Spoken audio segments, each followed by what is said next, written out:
All right. Thank you, everyone, for tuning into. Well, I guess we don't have a name for this, do we, Chris, Yeah, yet? we don't have a name yet. What are we thinking? Chris and Damian or Damian and Chris's punk podcast or Whatever it winds up yeah, being, I guess, yeah. whatever. We'll, We'll figure it out. yeah, We well, should have thought of that before we we we should have thought that before we went on air. But you know what? That's part of the thrill here because yeah. I'm thrilled to kind of announce that this is something that we've been talking about doing for a while now. But Yeah. Chris Estrada and myself, Damien Abraham, are going to be starting to do a new podcast together Yeah. about punk and. I think both of us just wanted to do, we have these long conversations with each other, kind of going Yep. into this stuff, and wanted a place to kind of discuss this in a public forum. Yeah, in a little deeper way, not so much like yeah, just kind of deeper, being a little more critical about punk or, in a way that's like for good, you know? Yeah, yeah, and I think Yeah. that's the thing about this culture is it is such a rich and global culture, Yeah. huge culture. Huge culture. But there's stuff in it that is worth discussing and Yeah. worth examining. That Yeah, absolutely. I think there's a lot of stuff, whether it's like, it's worth talking about, like, why are swastikas still celebrated in punk, even if it's ironic, or talking about like, yeah, just different aspects of it, like talking about like hardline. Was that it? Like talking about hardline, straight edge, and like the deep stuff that came out of that, and was it positive? You know what I mean? Like, Yeah, I think this evolution yeah. of this culture has been, it's been something that's kind of shaped things outside of this culture, and Yeah, it, absolutely. there's a lot of nuance and a lot of stuff to unpack. Be it Yeah, something like Hardline and the people that were involved in this sort of yeah, homegrown terrorist movement, I guess is probably yeah. the way to describe it. And And everything from like, even the way that like punk affects mainstream marketing and advertising now, yeah, you so know. this is kind of like I guess not really what we're going to be doing for Hmm. the actual shows for the bulk of them, but we are going to be doing some interviews. Yeah. And you and me had not one, but two opportunities to sit down with one of the most difficult people I ever Oh interview, yeah, Fat Mike, man. Fat Mike. Fat Mike. Yeah. I warned you in advance too. I called you and was like, listen, Yeah. Fat Mike's going to come in there for this live podcast, and it's going to be I know. I was trying to find my way in, and I was also trying to find my way in because you guys, not necessarily on your behalf, but there's like a little bit of a contentious relationship there where like, I don't know if he has this kind of like shits on you big brother mentality or like gives you a hard time, but you also don't let yourself and you go back at him and you guys have I think what's good about the relationship, even though it's not like the most pleasant one, but it's not a volatile one either, but it's one that like I think most people don't question him. And I think what you do is I think you question him in a good way. Like you kind of go, nah, dude, let's talk about this. Like, I think that's what I admire from as being the third party. I think that's the politest way of putting it. I think Yeah. he and I, yeah, just, it's just two conflicting energies. And I think it's Yeah. because Mike says it himself in, I forget which part of this interview, um, but in one of these two parts, he says that he really loves when people feel uncomfortable. And he Yeah. kind of like, that's when he, Yes. That fool gets makes off on that, man. really gets off on that. And I Yeah. think that for me is the thing I hate. I don't want people to feel uncomfortable, especially during a conversation Yeah. about Yeah. Yeah. this music. So, Yes. Yeah, uh, I totally see what you're saying, and I think you're right. I think there is a lot of that but this one was interesting because we recorded one live at the museum, and that was kind of like, for better or for worse, it was kind of a shit show, yes. and I don't know.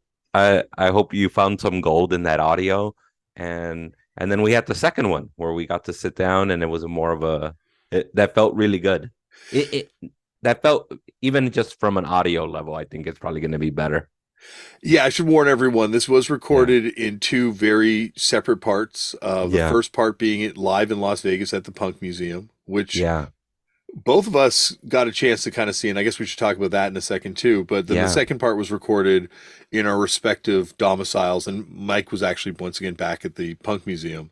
that's right. Yeah. And it is the audio quality on the first half is befitting for how chaotic the podcast is. I Yeah, it was remember chaotic. we should also say that we're joined by Fred Armisen as Yeah. well on this Yes, first that's chunk. right. Fred was there. Yeah. I remember at one point catching Fred's eye as we're going into this podcast, and he's giving me this look like, "What the hell have you dragged me into?" Fred was uncomfortable for sure. It Fred was was, uncomfortable. but it made for a good conversation to get all Yeah. four of us together. Yeah, I Um, think so. Yeah.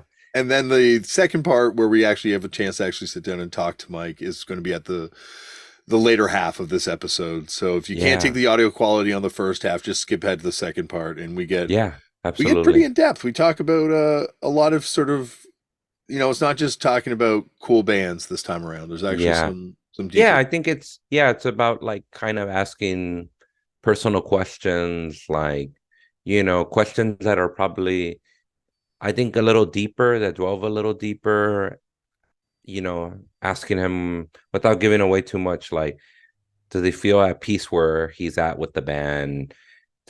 And one is, what's his thoughts on why people don't like him? Yeah, You know? which is interesting because I think that was like most of the people that I've talked to about this punk, about going to the punk museum, Yeah. are we're excited and want to hear all about it. But there are a number that are kind of like, oh, Fat Mike, and that's their Yeah. immediate reaction. I think Fat Mike is someone that has such uh, a strong personality that he's bound to be divisive for a lot of Yeah. Yeah. people. Myself included sometimes. Like Yeah. sometimes he Yeah. says shit to me where I'm like, why do I like this guy? Yeah, yeah. And But I I also think it's a weird thing because for at least for a lot of us, like dudes, I think we're probably similar in age, is that like he he played a pivotal role into like absolutely, us getting into this music. I mean, when I came of age in like the late 90s and I started discovering punk, it was through Punkorama and like Epitaph and Fat Records. And I didn't stay just there, but that was my entry point. And then, so yeah, it's interesting. I mean, he's an interesting dude. he is a very interesting person, and it's someone that has dedicated his life to his version of this music and this culture in Yeah, the same way that Ian MacKaye or Jello Biafra yeah. Or or Kathleen yeah, Hanna, or yeah, Martine from Crudos, Brutus, yeah, and like there's this sort of these are lifers, and they all yeah, have very different interpretations of what a pious punk life looks like. And yep, Fat Mike has been someone that has always gone big with it, and that could be yeah, Punk Confidential, the magazine. It could be yeah, Punk Voter, yeah, the political initiative that he did in the early 2000s. yeah, And now it's his involvement with this, and we should add, it's a much larger group too, the Punk yeah, Museum people. And yeah. And the Punk Museum is amazing. Like yeah, I can't, it's curated like a real museum. I think if you love punk and you love having an in-depth look about this subculture, like go. It's yeah, I don't think you'll be disappointed. I think it's an amazing place, and I and he's a part of it, and he's a little it in a way that I think probably serves the museum because he is who he is, and No Effect is big, and he is a celebrity in his own right. I think he's the face of the museum for that reason, and it gets people there because No Effects is loved by so many. But that museum is, I really, yeah, I think it's a great museum, and I think I think it's a museum that it's expanding. Like you could probably go there and go, I don't like everything about it, but I also think it's a museum that's figuring itself out as well. yeah. Like I think that's for all the critiques that people would have about this place. The Yeah. fact that this thing exists is kind of awesome Oh because yeah, dude, it's great. I can't see it existing otherwise. And Yeah, if you're in Las Vegas, which is if you have enough money to go on a vacation, is one of the cheapest places to kind of get away to. yeah, Uh, there's not much in that town that is outside of kind of like the Vegas tourist Yeah, experience. drinking, Yeah. gambling, all that stuff. Yeah, but I think it's a cool place. Like if you can, I will say the thing about Vegas as a destination, you're right. It is a little cheaper because they kind of bank on a lot of people going there and spending money. So if you can go and find a decent hotel room, yeah, go there. Go to the museum and check it out. And it's a cool place. And fuck, think about it critically. It's Mhm. like it's an interesting place. And I think they'll keep doing more stuff with it.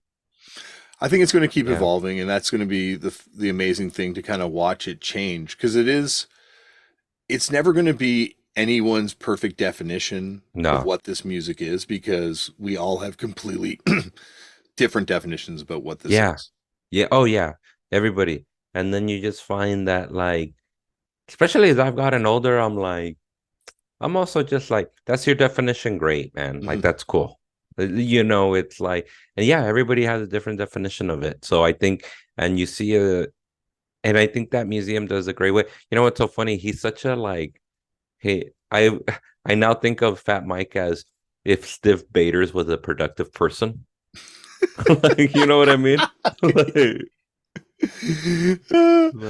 Yeah, I guess it's Mike is productive. Like, I remember Tim yeah, talking to me, I think the last time he was on the show, afterwards he mentioned the idea of opening a punk museum. yeah, And he's like, I want you involved. And then I wrote him very high on edibles later on that night yeah. and was like, here are my ideas. And I think Mike took one look at it and was like, yeah, no fucking way. And that's when I stopped being approached about being involved early Yeah. on in this project. But then when Mhm. it did open, I was kind of hesitant, because there's certainly, I have my own very specific definition of what this is. And Yeah. as much as Mike says I love everything, I don't. There's a lot of stuff that I No, yeah, really, yeah. and like yourself, that I just don't Yeah. feel belongs in this place. And Yeah. but then I realized at the same, you got to let it go. Like you said, like it doesn't matter what your own personal definition of this thing is, Yeah. because you're not more right than anybody else.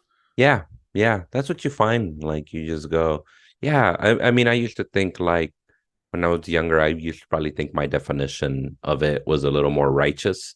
And then as I've gotten older, I'm just like, I don't know if what your definition is feels good for you and accomplishes is what you want for it to accomplish. Good. I don't, great. Yeah, because it's also at a certain point, Avril Lavigne, and Yeah. and meeting Avril Lavigne early on, Yeah. and knowing the story behind it, there was no way I would have accepted that being called punk. Yeah. But now I live in a world where there are a lot of artists that I'm a fan of, that I really enjoy their music, that got into punk because of Avril Lavigne repping it Yeah. on TV. So it doesn't matter at the end of the day whether or not she was pure, or her intentions with this whole thing were pure. It did inspire people who did wind up contributing to the culture, and becoming part of this culture on a deeper level, to Yeah. get interested in this Absolutely. stuff. Yeah. I think so too. I mean, even if it's like, I mean, you know, like, even for me, like an entry point was things that probably people wouldn't even consider punk per se. Like, even though I do, like, to me, I like Sonic Youth, or like, or even like Rage Against the Machine. Hmm. Like, I just remember like through that kind of stuff. I don't know that people would go out of their ways to call Sonic Youth a punk band, or even Rage for that matter. But to me, that was like my kind of, you know, hearing Diamond C on the radio, like in LA, I'm like, what is this? Buying that on tape or CD, and then buying other stuff, and then being like, oh shit, like this is cool. Finding them in mags and being like, okay, they came out of this kind of punk thing, or like even in like Rage Against the Machine, like it was the height of alternative radio and rock, and like I remember on that first album, he thinks Ian Mackay, Hmm. like Rage thinks Ian Mackay and Joe Strummer, and I'm like, what is that? And you search, and it becomes a thing that you get into. And I 100% consider Sonic Youth a Yeah. punk band, and Yeah, same. Rage. Yeah, yeah. Rage to me, it sounds like Downset, and Downset's Yeah. definitely a hardcore punk band. Yes. Downset came out of hardcore. You know, they came out of that. They kind of came out of that scene I was telling you about earlier before we started recording, called the Macondo scene in LA, and they come out of that like Melrose hardcore scene, and yeah, absolutely, dude. So it's weird. It's weird. It's all punk and it's not at the same time, you know. I think it has to connect back, and Yeah, that's it the thing has to about connect punk. back. Yeah, like as long as it connects back, like in Sonic Youth, 100% connects back to Yeah, it, and yeah, and I and certainly Rage Against the Machine through Inside Out and Hard yeah, Stance, and yeah, it definitely connects back, and it is. That's the thing that makes this so fascinating to me, is that there is this way to trace it to these small groups of people spread yeah, out all over the world. yeah. That's what's so crazy about it. Yeah, it just spreads out, but then yeah, different takes. Everybody has their own take on it. Yeah, and that's the thing that I think is interesting. Well, I don't want to spoil it for people. People will hear Mm, us talk to Mike about that early on, and yeah, to hear a guy who openly saying that it was his job to keep punk rock elite have to concede that punk isn't his, and yeah, it belongs to everyone, and this museum will thrive as it becomes reflective of that, more reflective of that. And it already is yeah. kind of reflective of that. There's stuff in it that I'm sure, well, I know for a fact Mike doesn't doesn't like. Oh yeah, yeah, yeah. I remember when I brought up that there was like some Bush Tetras memorabilia on there, and Yeah. he was like, "Who's that?" Yeah. You know? There are some spectacular Yeah, admissions on Mike's part about this yeah. thing. Oh, and by the way, everyone, when Mike says that they played that feeder show, he is lying. He's calling out other people for lying on stuff, and I've got it on good authority that they did not play that feeder show, as Mike says he does on this episode. But Hilarious. this is a good one. Fat Mike has a brand new record called Fat Mike Gets Strung Out, available on Fat Records everywhere now. And it is Fat Mike and his partner Baz working on these songs that are string arrangements of No Effects songs. And Yeah, classical music, classical done with a symphony and everything. it's like Yeah, chamber music for kids that grew up going to the Warped Tour. yeah, it's dope. It's a great record. I Yeah, found it very interesting. Like I had no idea what to expect. And I think that's the thing about Mike is living this artist's life, where his whole life is about this project of yep. this art project that he's kind of committed to. That's amazing, man. It's like to get to live that life, like that he's doing it right now. That's pretty cool. He's definitely like a project-driven type guy. He is, and but there's Yeah, also a cost to it too, which I think yeah, we get into as well in yeah, this episode. And anyway, I could go on forever, but you'll hear the episode right now. So stay tuned for more of Chris and I doing. We'll be back at the end of this episode yeah. to We'll be say back. goodbye. Just before everyone hears this episode, I just want to warn everyone that the opinions expressed by Fat Mike do not necessarily reflect those of the hosts, and Fat Mike is Fat Mike. So sit back, relax, and enjoy. Really, you're bothering me with how you're dressed. Mike, I think you got a lot of rules with punk. No. Yeah, it's like the fanny pack around your chest. It's just weird. Fine, I'll take off the fanny pack. You're right, it's a little unprofessional. And welcome to Turn Out a Punk Live. Do you have vodka in there? What's in there? I got my passport, my wallet, Yeah, that's weird. Post Malone tickets from the other Super night. Jewy, really. Whoa, starting out hot. The man came out swinging. He can say that though. Yes, true. He can say that. Dewey, I feel like you should not need a passport to get here in Canada. I think Enough you're of right. If you fly, you need one, right? Pardon me? If you fly, you need one. If you drive, you need one. Really? Yeah, you need one crossing. You guys must be wild to cross the border with. We've had some good times. They go through my shit. I can imagine. It's actually better when you have a bunch of butt plugs and shit with you. Yeah. Because the border's like, ugh. Well, that's like the You famous. clean them when you get to your destination. Yeah, well, that's the story about the Sex Pistols when they were coming to America. They sent Sid Vicious in to be searched first And the guards knew he would smell, Yeah, right? they knew he smelled so bad. And the guards were so bummed out. They're like, "Hey, everyone else, just go through, please." I never heard that he smelled bad before. You've never heard that? No. Wow, there's definitely odor talk is like a big thing in punk, because I think, punk draws people in various states of mental health. There are some people that their mental health thing is they don't necessarily notice the smell.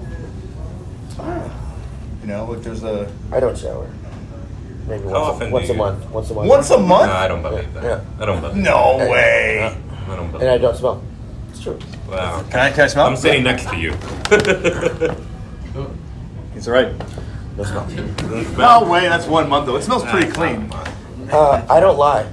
That must. I don't remember the last time I took a shower. That must be the vodka bath from Fletcher. It must be just like a disinfectant. It wasn't a bath. It's just I tried to get some sleep last night, and he would pour vodka in my eyes. Why did you let him in your room? Oh, he's at the show still. Oh, you're trying to sleep at the show. Come on, buddy. Don't leave. He is, like there's like more legends about him than I think anyone else from that era of punk rock. You know what he told me? No shit. What's this? 2 nights ago, he said, "Mike, you're more punk than me." I'd see that. I could see that.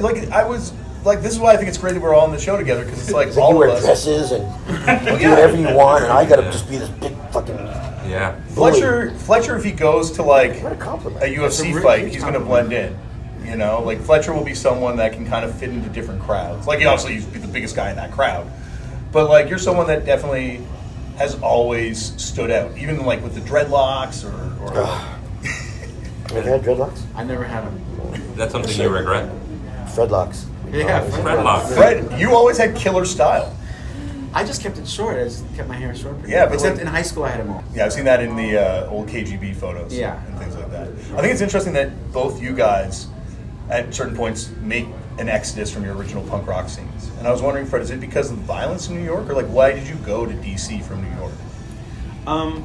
Well, it's not that I went to DC. I moved to Chicago. Chicago first. Yeah, and then Damon, the singer, was Yeah. originally from DC. So all his friends and everything were from DC. Oh. So that's how the connection is, with Jawbox and bands like that, through Damon. So we were sort of adjacent, DC adjacent. Yeah. Because like Fred is a DC band though, right? More than a Chicago band. Kind of really more of a New York, suburban New York band.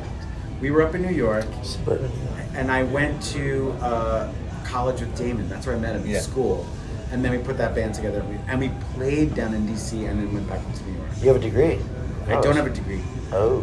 I went 3 years. And then you Pretty opted. good. Not bad. I did 5 years. Do you have a degree? What's your degree? Oh, Oh yeah, you do. Yeah, of course. a bachelor. Yeah. It's in the book. The greatest book ever. Have you heard his book? I haven't heard your Have voice. you heard his book? Well, the reading says that? the reading of the book. I read the book. I read the book. That's the new way people listen to books. Is it Or here? read books. Can I just get the book here? It must be. Yes. Yeah, there's I'll- one I'll right there. You give can just steal I'll that give you a right book. off the shelf. Half price. I'll happily pay for it. It is you got to get the audio version though, because they all read it, and then Jello and Tommy Chong. Chong read the other parts. Tommy Chong. That's What hilarious. is that? One time, this is unrelated, or it is related. Trenchmouth played in Italy, and very few people showed up, but a couple kids showed up, and they were like, "Oh yes, we like no effects," and we're like, "Okay," it was a couple great. They had the T-shirt and everything. Like maybe we'll do okay, and they left. Because we were So playing. they left. After- How many people were at the show? Maybe 0, or it was just one of those when there's a tour, there's one of those small towns Yeah. that Oh, we've all been there. yeah. Yeah, Rome. Have you ever experienced this? I have, where the entire crowd leaves. Oh, absolutely, Yeah. absolutely. As we're playing, there they go. Last one, last guy. That was it. Yeah. On Warped Tour, it's normal for bands. 'Cause they play and you can go see another band, so everyone gets used to that. But when you're playing a club and everybody leaves, and the sound man goes, "There's nobody here anymore. You can stop playing." And we need to practice clearly. Yeah. Or just for the dignity. Let's just get to the end of the set so that we played a show. I used to just get the crowd to leave during fucked up sets. Get a long enough chord and just go outside with the whole audience, so they had to play to no one. Oh, Jesus. They shut down. That's like lead singer syndrome, you know? Because you played a bass, you don't know what it's You used to like. knock yourself in the head. I used to do that too. I used to do a lot of Were you in a band, Chris? No, never. Oh. I These was guys just- are on TV. I know. And Yeah. Chris, I will say, has punk taste like I have punk taste. Like, I know you say that I like everything, but I find Chris is one of the few people that I've met that I like. I'm like, yep, you and I agree on all this sort of stuff. Do you like his band? I love his band. Yeah. Me too. No, that's not true. That is not true at all. We were The supposed songs to do are a little long. we're supposed to do a split 7-inch with no effects. It's like the greatest day of my life. I meet Mike and he's like, I want to do a split with your band. Had you heard us at that point? Or Yeah. is it okay? I like the sound of your band. And then he's like, and then he hit me up. He's like, They're like now 6-minute songs. he's like, an hour. We have an hour-long song now. An hour 20 minutes. Congratulations. It's all because of you, You beat Dad. everybody. It's all because of you, Dad. But then he hits me up and he's like, sorry, we're not going to do the split with you. We're going to do it with the Spits instead. There you go. You love the spits. Bounce me the curb. I feel like our relationship is me loving you and then you rejecting me and then me coming back. No, I like you as a person. Just don't like my taste in music. Or clothes. Yeah. Like, Gosh, I want to say this. I'm you're not a backpacker I'm going to. We're the in- two in worst. Norway. We're the two worst dressed people in this room right now. I just got off a plane. So You look smart. Thanks. Yeah. He's never had bad style. Look at Chris too. His hair's always sharp. Always sharp, my man. You gotta keep it that way. You got a good hairline too. Yeah. Oh, this Looking is good. never fading. This is my No, you got, my you old got a man you died got with three hair. head. That's what you Yep. got. I got nothing. Oh, I wasn't gonna say anything, but I set you up, didn't I? You did. Who has the best look in punk history, in your opinion? That's pretty good. Frank discussion from the feeders. Okay. Really? Yeah. When you like glue the cockroaches to his head while they're still alive, and I saw him God. with the he had the dead dog. He got. were you at that show Yeah, I was at at the that Gilman? show. Yeah, we played with him. You played that show? Yes, we did. We played that show. This for me is like finding a Rosetta Stone because I've asked so many people, like tons of Gilman I'm not people. sure what that means. Rosetta Well, no, Stone. Jesse Blatz. I talked about it with Jesse the other Is that day. an expression? What? Yeah, the Rosetta Stone helped figure out language. Yes. Figure out punk rock. Everyone knows that. So you guys are opening that show? So what did you think when they showed up with all the dead animals? Were you like, No, that was punk. really? I was at the G.G. Allen show at the Covered Wagon. Now, that was crazy. That was a crazy show. Did you get shit on you? No, but I hid behind Jello Biafra. Oh, there you go. He It wasn't got like shit on him. No, but what he did is, it was his craziest show I think of all time. And Smelly, our drummer, had a job there. His first day. He ate X-Lax. He took a poop on the floor, and it was so loose, it just went out like this. I mean, you don't see this anymore. Simple Plan does not do stuff like that. There are bands that poop in the pit still. Yeah, well, he went out and he sucked it up and he spit it on the crowd. And I got behind Jello. And about half the crowd just left. And people were puking everywhere. And it got worse. So it's Smelly's job to clean it up He afterwards? had to clean up afterwards. Absolutely true. Insane. Because Joey Cape quit his job as a janitor at a venue when they told me I had to clean up after Gigi. Really? That's a story he tells on the podcast. Well, I don't believe him. I think he stole Smelly's story. It wouldn't be the first time someone's stolen someone's story and told it on the podcast, and then I've had the person hit me up and be like, this guy stole my fucking story. Does that happen often? It happens. It's happened like 3 or 4 times. Whoa. It's like the Mencia of punk rock. Yeah. I guess it's the thing, right? Yeah. Like, you know? But I just don't know why you wouldn't think you'd get caught. So do people tell this story as their own? Yes. How does that happen? I don't know. They don't think they're going to get caught. But like, it's like on a podcast. And A also, popular one. A fairly popular one. I wish it was a little more popular. I wish it was like more like your friend punk rock MBA guy. You're not as popular as Finn? No. Jesus. That guy's pretty fucking He's popular, pretty huh? fucking How popular. did Yeah. you get us on your podcast? Well, because punk. Yeah. You know? I want to hear more about your punkness. You should listen to my fucking podcast then, Mike. He's got an amazing episode. I do stuff, dude. Yeah, no effects on I Handles. don't read podcasts.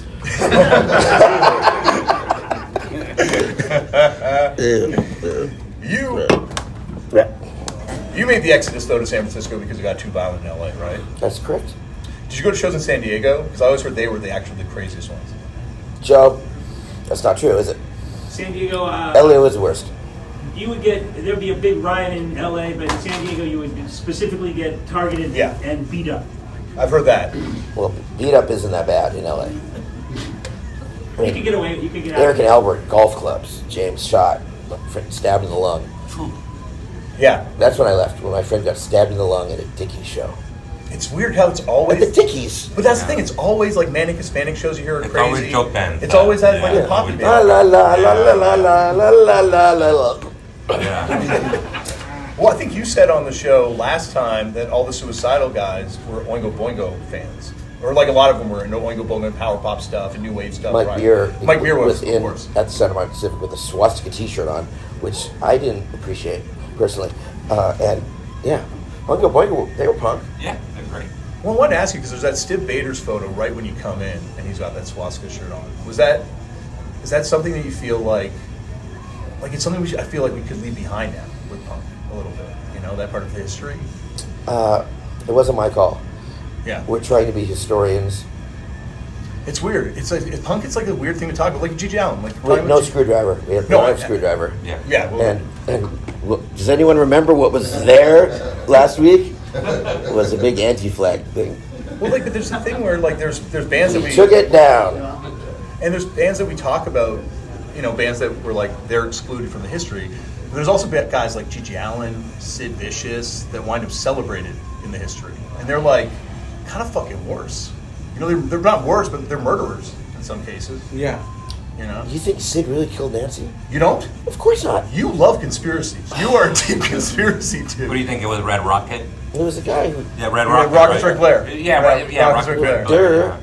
Yeah. You think that's What? happened? I've said that like 3 times. What is wrong with me?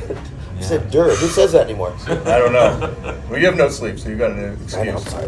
It's like- but it's weird how we do have to parse that punk. Part of punk's amazing history is that there's a lot of terrible shit that kind of gets moved past at a certain point. But that's like anything. Yeah. Yeah. Yeah, absolutely. Any art form. Well, I think punk's like a religion. Yeah. You know?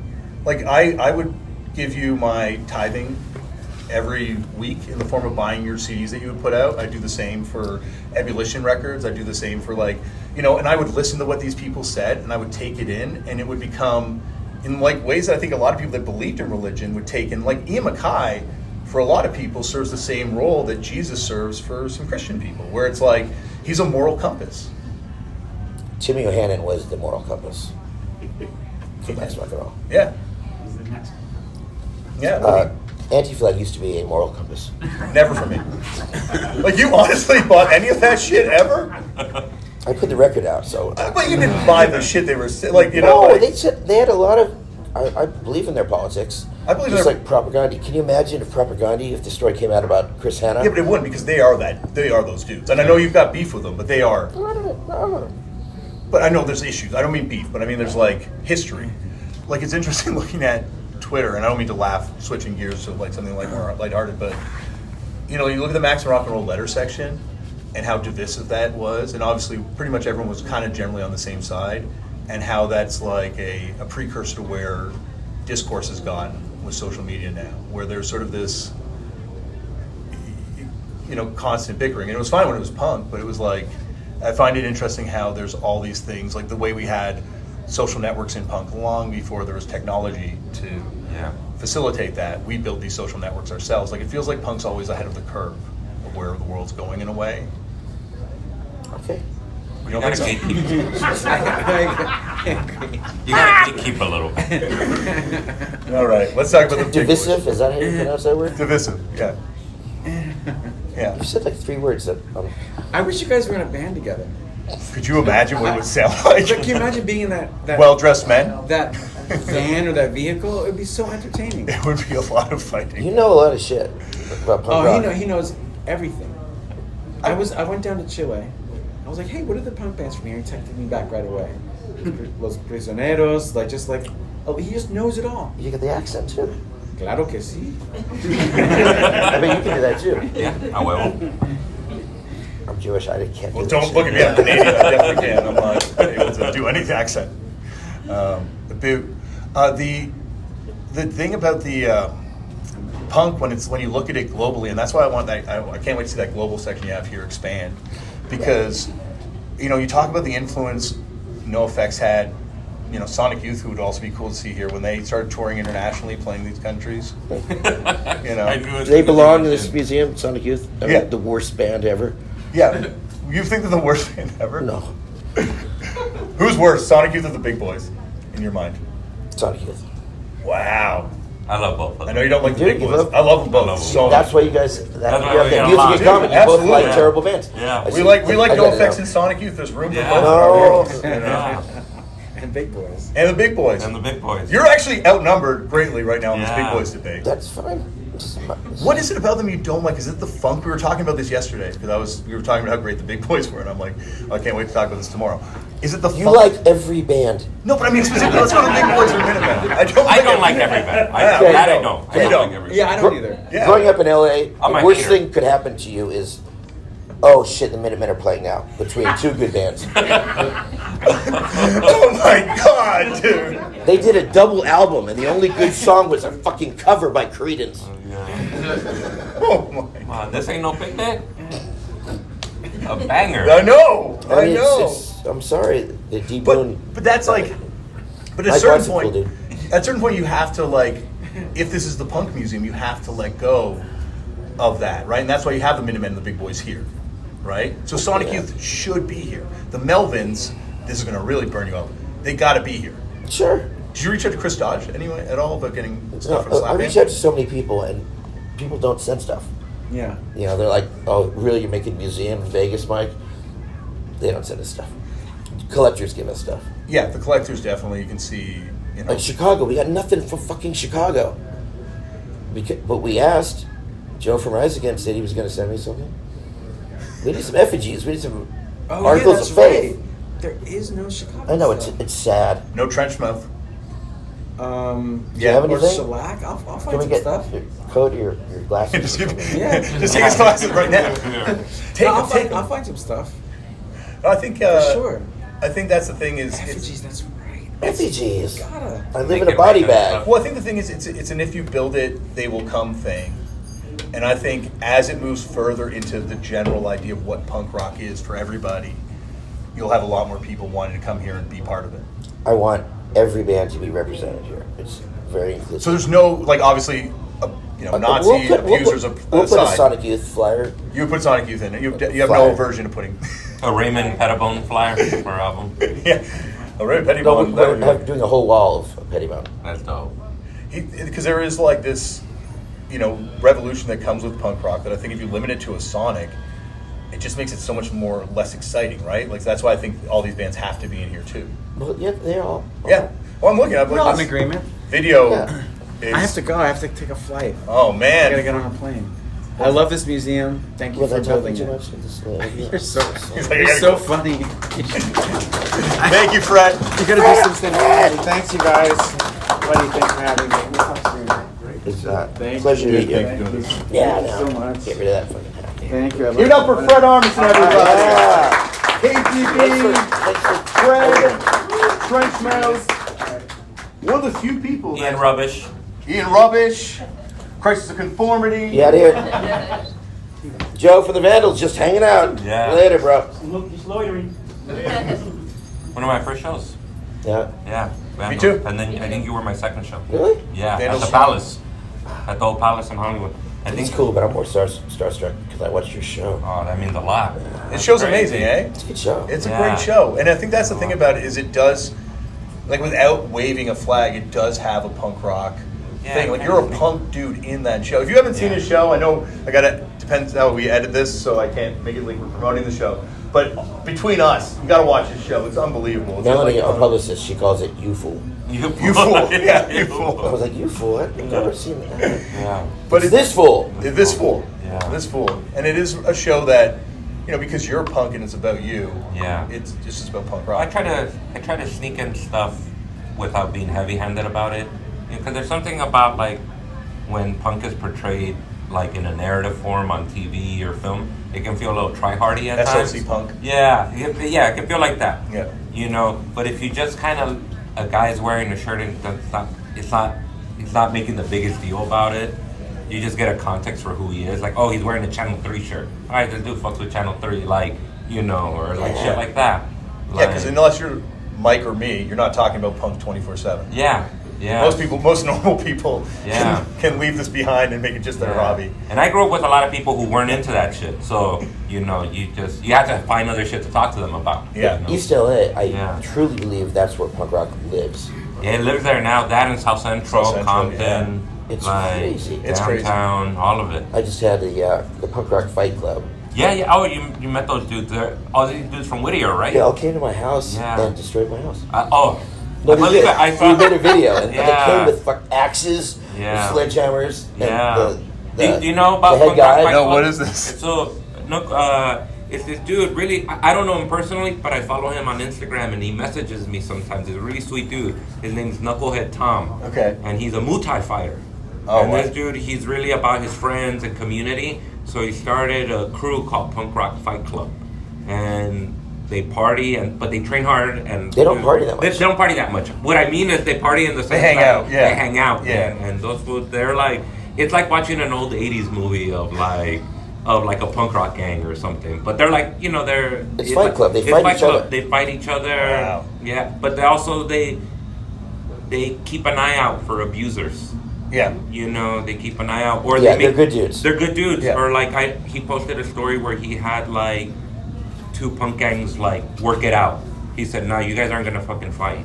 It was like he had like some suicidal dudes talk to some other like maybe I don't know like La Mirada punks or something. I think the gang culture thing in Yeah. punk also gets misunderstood too, because like the way it's framed a lot is that it's these kids bringing in this gang thing Yeah. to purposely fuck up the scene, where gangs and gang infrastructure and sort of this sort of protection idea within a community is like, from talking to people, it's a lot That more wasn't they punk grew rock. up with. No, but Punk rock gangs were not No, they weren't protecting their neighborhood. No. yeah, no, they weren't. But They the just wanted to fight. gang Yeah. thing was something that just followed them, because they didn't bring it in to fuck up punk rock. It's just part of who they were in Maybe. some cases. Like, you were there, so you Yeah. obviously Yeah, have I a mean, different like perspective. Fear played the Roxy, and Suicidals Yeah. hospitalized him, and he quit the band.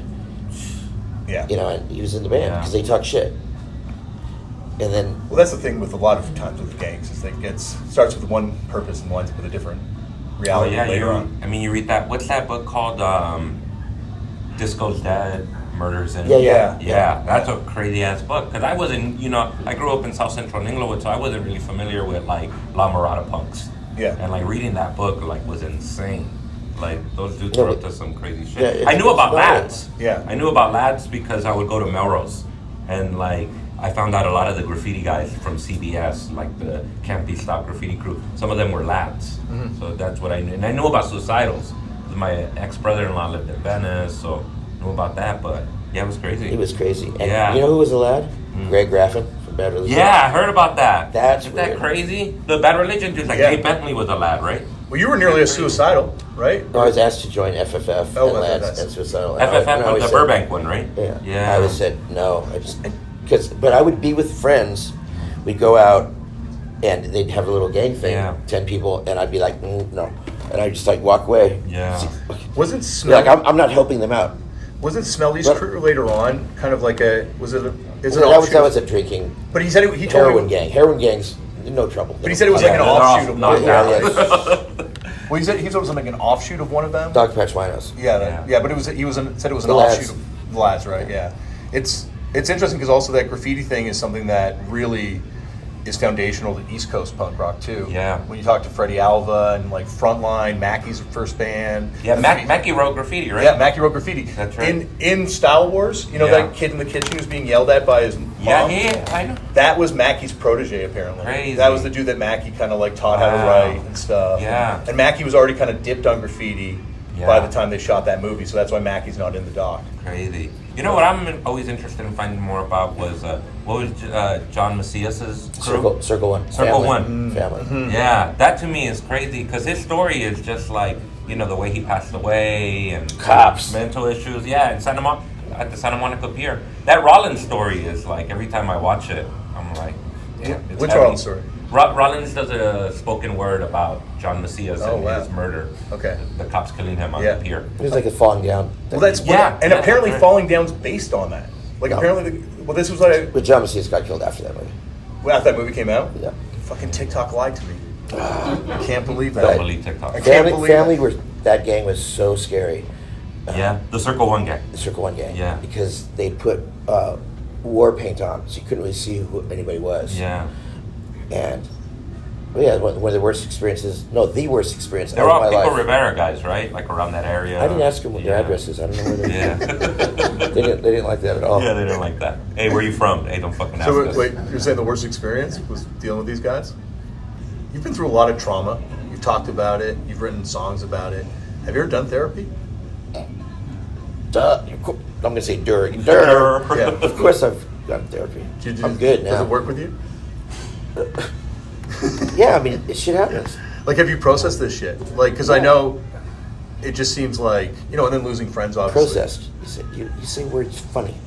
Well, I don't know why. I just have a weird way of talking, I guess. Close from Canada. Yeah. That's his accent. But I mean, like, because I've done. You know what? Everyone has been through a traumatic experience. Whatever's traumatic to you is your worst trauma. Yeah. Everyone has whatever it is. We all have traumatic experiences, and you get through it, or you don't. Because you've in been. LA, it was normal that terrible shit happened. Yeah. It's like I saw these skinheads kill a dude. I know, that's the thing. You've told. I know That a lot was- of your traumas. Ugh. I cannot imagine what it's like to witness that shit. Like, having friends, people die that you know, and not seeing it is fucked up enough. It was normal. But it's not. Well, I know it's not. And it War was isn't never. normal. Yeah. Killing someone is not normal, but it's just what you grew up with. Is this is how it is. And the people and at we still PTSD. like punk rock so much. We're still going to go to the shows. But people have PTSD, right? They come back from these war situations, and obviously what you're seeing is different. But at the same time, the stuff that you've told us about in song, on stage, in the book, it's a lot to read about. Well, Smelly, he saw way more than I did. It's his book. Come on. But No, have you read The Plague by Camus, or have you heard The Plague by Camus? No, I got it. Yeah. Where do I hear it? It's just about a plague that happened in Algiers, and everyone's dying from this plague, but everyone started just doing normal life. Yeah. They go to the opera, because it's just how it is. Yeah, it's a You live survival it. instinct. At some point, you go, I just gotta carry on. Yeah. Yeah. I gotta carry on. And also, if you're a fucking kid, like, you just gotta carry on. Like, what are you gonna do? Like, the shit that is helping me get through shit is where bad things happen, but it's still helping me get through it, Yeah. I don't know. I think maybe because punk to me was always, not always, there were definitely shit that happened in it, but like for the most part, it was a safe space. Well, you're from Canada, aren't you? Yeah, I'm from Canada. Everything's safe in Canada. Healthcare makes a huge difference. Healthcare and no guns make a No big war. difference. Have you ever been in a war? No, I've never been in a war Well, person. not you, but your whole country. Canada's been in some wars. Yeah.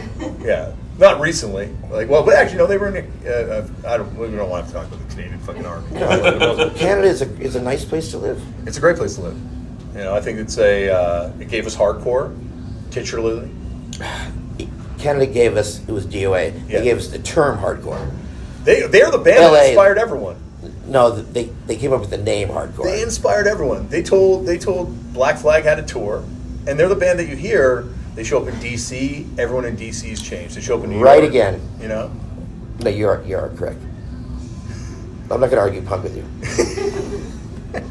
The Neos, they. Yeah. And I'm still choked that you credit them as stupid fucking Canadians on the Fuck the Kids 7-inch instead of giving them their due. That record is incredible. Yeah, the Fuck the Kids 7-inch is amazing. Oh, no. The Neos. Hasselhoff gets the Martian brain squeeze. Oh, yeah, absolutely. And End All Discrimination, too. The other one is fucking killer, too. All those 7-inches, I just brought them here. Yeah. And put them in. So is that your AF? Yeah. It says 298 on it. Shit. That's crazy. I bought Bullet for 298 too. Yeah. Wow, that's fun. Where were you buying records? What was your store? Rhino. Oh, Rhino. Okay. In Westwood? Yeah. Yeah. Yeah. Yeah. Just used records. Yeah. I realized at a young age, if you go like every other day, Yeah. they don't really have new records. They're the same Yeah. ones. Did anyone ever send you an UGG? It's a music war in trade for the PMRC, or it's a music war in trade for the PMRC. You say UGG? UGG. In Canada? Is that? I thought that was. Isn't it UGG? It's a music war. URGA. Well, it's a bunch of dudes that were schooled in England that came up with the name of it. UGG music war. UGG. It's a music Yeah, war. that was my first vinyl I ever bought. But you say in the compilation CD, if you trade me a copy. I got 5. You got 5? I got 5 in the mail. Did you have to send out PMRCs for all of them? Well, yeah. You have that many original PMRCs still? No. Okay. I didn't send them originals. Oh, you sent them like the second press. I'm trying to track down some alley cats. Oh. Yeah, I'm trying to track those down. I bought the Danger House box set that Munster put out. Oh, it's amazing. With 7 inches? Yeah, they Because repressed them. We Munster. have a Danger House sign on the I floor. know, I saw that. And we're supposed to put all the 7 inches up. Do you But- know those guys? Do you know like David Brown and all those guys that started No, Danger House? Chris Ashford, who did What Records? Yeah, that's right. Yeah. He gave us those checks. Yeah. Oh, that's awesome. Pat Smear's first royalty check for $8.34. That's crazy. And he totally hooked us up. That's But insane. we need that whole room is supposed to have all the 7 inches. Yeah. I had a Yeah. disagreement with one of the collectors here. Just like, we shouldn't use records in here. I go, yeah, records tell the story. Yeah, records tell a story. It'd be cool to see like an original Yes LA. Yeah. Yeah, I think there's a store in LA like Rockaway that sells an original press. Of I got an Yes original LA. at Amoeba. Yeah. Of Yes LA? Yeah, but Yes LA. Every Yeah. record you see in here, though, is mine. That's wild. Yeah. So is the Chain Gang Cannibal that has a stamper to make the sleeve yours too? There's in the New York case. There's a copy of the Chain Gang 7-inch Cannibal. Chain Gang. Chain Gang. Really? Yeah. No. Oh my God, this is fun. No, I don't. But I don't. Oh, is it that your wasn't 7? mine. Oh, I thought you meant you didn't have it in there. No, I put in the Mob, Yeah. Cause for Alarm, Yeah. and Urban Waste. So yeah, when you went to New York last time on the podcast, you talked about how thrilled you were that the AF dudes came out to see you. So you were like, Agnostic Front came to see us at CB's in that's '85. insane.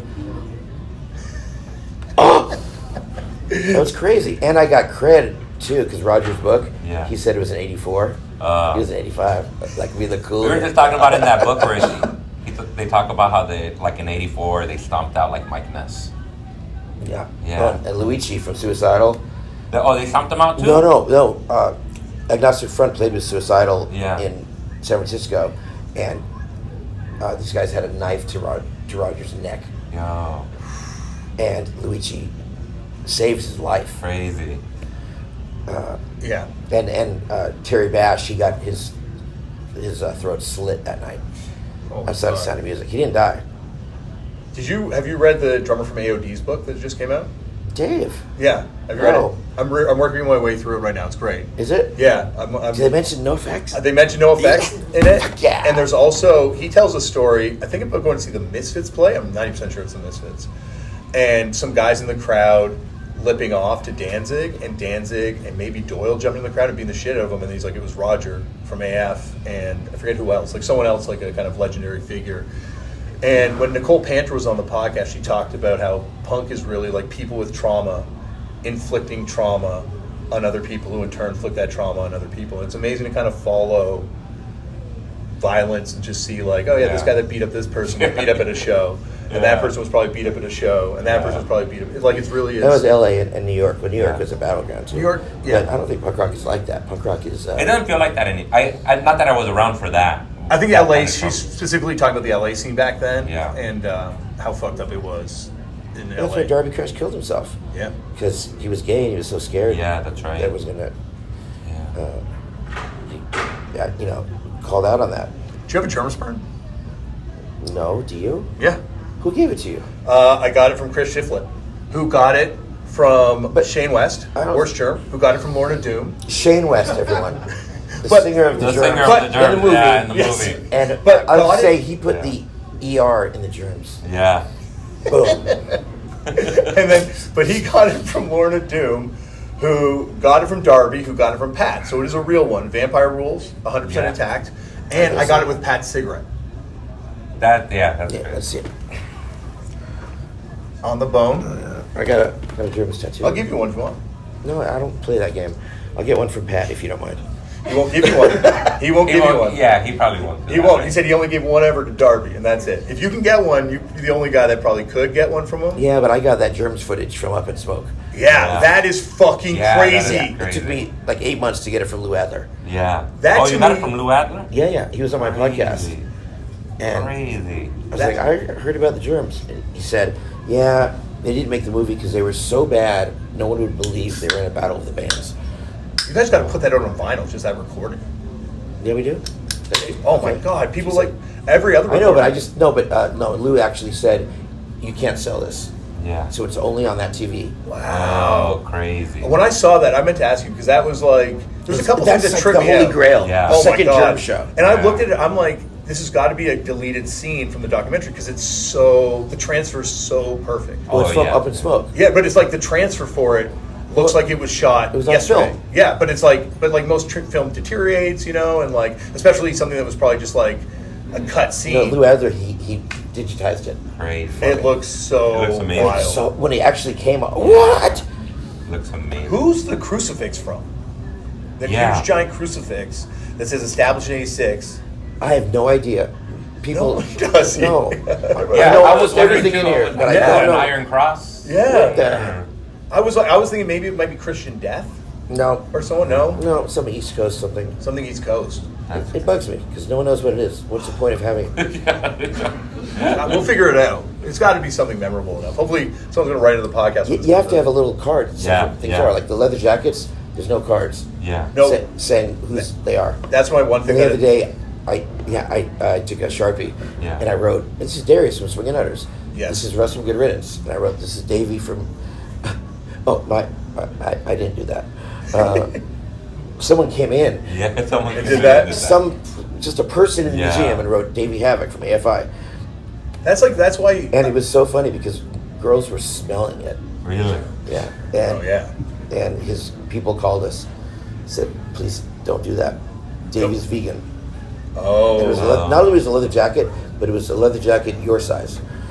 So he must have been swimming in it. well, it wasn't his, dude. I just wrote that. Oh.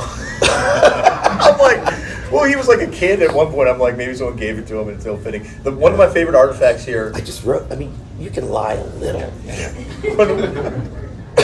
One of my favorite It's a artifacts museum, here. right? That's a museum. That's what museums typically do. They lie a little. That Kurt Cobain jacket with a story of how it was traded for a Pearl Jovi T-shirt. Like, What's Pearl Jovi? it was a diss on Pearl Jam when Pearl Jam came out, and according to the card on it, Kurt Cobain traded the guy who made the shirts the leather jacket, which is awesome. I think there's a lot of things here that need those kind of provenance cards on them because they're like. We need kinda more tour lost. guides like you. Well, I am happy to nerd out. This has been how long have we been talking now? Oh, we got a little. We can talk a little more. We can talk a little bit more. Everyone's got patience to sit around here. How'd you get your show bought? How'd I get that? I'm a stand-up comic, and I'm friends with these guys who had a show on Comedy Central called Corporate. Really funny show. And then a few years into their show, they hit me up and they said, "Hey, you want to do a show? Or you want to like do something?" And I was like, "Yeah, let's do." Thinking nothing would happen, but I'd learn from it, And then I go, "What should you do it on?" He goes, "Where you live in South Central?" And I said, "All right, cool." And then came up with that, and then The premise. took about like a good year, and we sold it. And then Fred came on as an executive producer because nobody at the time really? knew me. And it wasn't until they knew the guys that I did the show with because they had a show called Corporate. But it was when this guy, one of the guys called me and said, "Hey, would you mind if we attach Fred Armisen to this project? Like, are you cool with that?" I was like, "I fucking work at a warehouse. Yeah, dude, fucking call that fool, I don't give a shit." And then it was, even if I didn't like him, I would have been like, "Call that motherfucker," Yeah. And then You got a potty mouth there. yeah. And then he hopped on, and then I think that really helped us. That really That's helped. so cool. Yeah. He But- was nice And it's to a do good that with. show. Oh, it's such a good show. I'm so surprised that I watched that show, the first season anyway. Yeah. And you're here. It's cool. Yeah. I can't wait for, once again, this is not as a promotion, just as a legitimate opinion. I can't wait for the second season Thanks, because man. I feel really like appreciate that. I feel like the show progressed Yeah. so much by the end of it that just like I felt like it was like building towards this incredible season finale, and then Yeah. that finale happened. So I can't wait to see where it goes. Yeah. Your girlfriend's pretty hot. Yeah. Oh yeah. People love her. People love her. There's so many great roles in it, so many great actors in it. Yeah. Yeah. Yeah. Michael Imperioli, he's Yeah. great in it. And it's kind of funny because, we were talking about this earlier. It's been great probably for him to have this show and White Lotus. So now he's known for not just being the guy in Sopranos. What? I sent him. I was gonna send him a photo of some of the Bush Tetris stuff. Yes. Because he's a big Bush Tetris guy. Yeah. Yeah. And Steve Shelley is now playing in Bush Tetris. Yeah, that's right. Yeah. What is that? Is it a band? Yeah, some like 80s no wave band. No wavy kind of band. They were on 99 Records that put out the, White Lines Don't Do It song. Who does that hip hop song? But that I don't like that. that bass I don't line. Anyway, that's what I got one. You know Nate No Face? Yeah. That's He's just rad. from Wilmington. Yeah, He's rad. He's a big Screamers guy. Yeah. Yeah. Did you see the Screamers? And they would have been done now. You didn't like them? No, I love Okay, Screamers. Okay, I thought. But I would have been 12. So Sorry, I was one only go then. 14 when I went to my first show. Yeah, Screamers are great. We just, Co-Defendants, we just did a video to the Screamers song. Yeah. We did the same speed as their song, just so You we copy use it. we just used their video for our song. Oh, you just used that one of them performing in the White For Room? 122 Hours of Fear. Yeah. Apparently that was like a demo for like a TV thing they were going to do. Well, if anyone hasn't heard of the Screamers, they were like the most influential LA punk band, and they never recorded anything, 7-inch or record, nothing. Yeah. Just made videos. Just Those Target videos, right? Yeah, and Target then video. what was it? Superior Biotech just put out their first official release. Yeah, and it's just all those live recordings and It's live kind recording, of demos. but it sounds great. It sounds well. They even the demos on the shittiest version of that bootleg Yeah. were enough to sell Darby, that band. that's where he got his fucking style. Yeah. Yeah, Really, it sounds just like it. because it's funny seeing the footage of them in that Up in Smoke thing. How different they look at that point versus where they would go style-wise, Pat fashion Smear's wise. haircut, did you see that? Yeah. It's fucking awesome. Holy fuck. His wife's dad was the lead singer of the punk band Battered Wives, one of the first Toronto punk bands, and he actually painted my house when I was a little kid. Crazy. Yeah. I know all the early Toronto punk bands. I've never heard of them. Do you know Valtones? No? You never heard of the Valtones? No, you know everything. No, dude, you know so much too. We gotta make playlists for each other. I would love that. I think you and me, we're like a yin and a yang kind of vibe with this punk rock thing somehow. Yeah, I don't see that. But could you make me a playlist? I would love that. Okay. That's a minute in there. I'll trade. Oh my god. It's just water. Don't worry. No one step here though. You might slip. I'll trade you for a PMRC. I've wanted that. I gave my friend the Liberal Animation record on the blue vinyl. There's only 5 ever made. Wow. I gave my friend one for Christmas. Whoa. Is that with the original sleeve, right? Yeah. Because when Smelly was on the show, he revealed that that's like the main villain. Snowy was on your show first? Well, Smelly's been on the podcast a bunch of times. One time, sorry. You've been on a bunch of times. This is your 3rd appearance on the podcast. Really? Yeah. It seems so fresh to me. One time we did it live at the Bovine, you and me, Oh, face yeah. to face.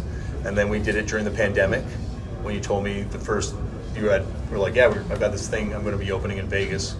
Yeah. And it happened. and now here we are. Yeah. And so most Wood paneling. listened to episode of this podcast ever. The first appearance on your Nuh-uh. Yep. Wow. That Still. was a good one. That and Bourdain. I feel every time I Yeah. go to the Yeah. page, it's you and Anthony Bourdain are the most listened to page. Rest in I like peace. to be in your podcast. I like when You and come Doug on. Stanhope.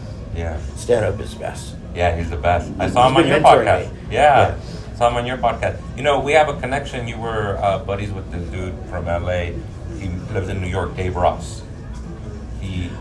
I know Dave Ross. Yeah. Oh, he's funny as fuck. He's really fucking funny. You had us play. He booked me on Pumpkin Brew. So the one that you did in Huntington Beach. Yeah, really? So he hit me up and he was, hey, Fat Mike's looking for comics to perform in between bands. So he rallied up like 5 or 6 of us. Yeah. And we drove down Pumpkins are to hard. Yeah. And then Dave's a good dude. Yeah. He got so railed. He did my 50th birthday party, Oh, did he? and it's a tough crowd.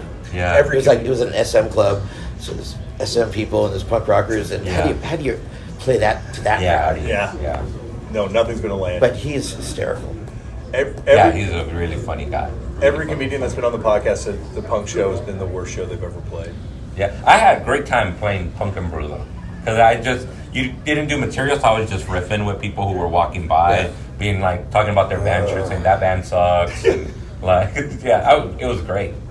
I've heard, like Chris Gethard said that he had to open for the Bouncing Souls one time, and he said it was just unbelievable. You don't want to play in front of a punk band. No, especially if you're Neil Hamburger, because then it's like, Well, anytime he's with a band. What was it? I think he's opening for. Or anytime he does anything, it's rough. I have this vivid memory of when I met you. Dave introduced us, and you had just come out. I think you done some S&M or something. Yeah. And your nipples were elongated. Yeah. They're still that way. I mean, they're like more lemons. than that. They're like lemons. You have put those guys through the ringer. Look, they're. Oh my God! Is that calloused? Yeah. Yeah. They're elongated. Yeah. No, they look like little dicks when I saw you. I saw one time at that thing in your They're hotel. my clits. They're my clits. Yeah. One time in the hotel room, they used a suction gun on your nipples when we were hanging out. Really? Yeah. Man, I don't remember that. It was at Punk Rock Bowling It's years and years ago. 10 years ago. Yeah, I do some crazy stuff. Yeah. I'm living, Yeah. Well, I love it. I love it. And I love that you've dedicated your life to this thing. And I think, as I said last S&M? No. I'm glad you found your thing. Hey, if I had to give up one thing, Yeah. punk rock, playing music, or SM, I'd give up the music. You taught me that I'm not turned on. Hell yeah.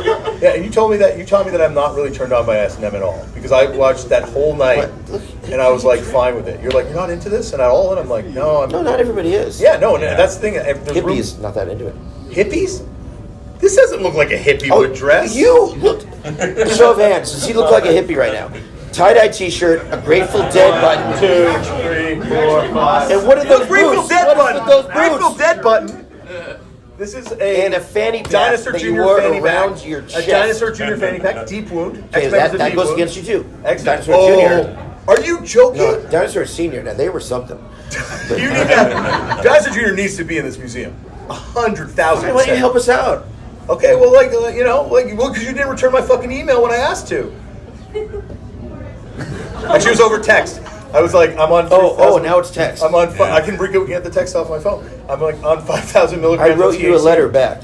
No, through mail. I just didn't get it. It's probably lost in the post because of the pandemic. It's the most loving, complicated relationship I've ever seen. It is very thorny. Yeah. I'm like But y'all love each other, I can tell. I'm the Charlie Brown to his Lucy. Every time I get close to that football, fuck yeah.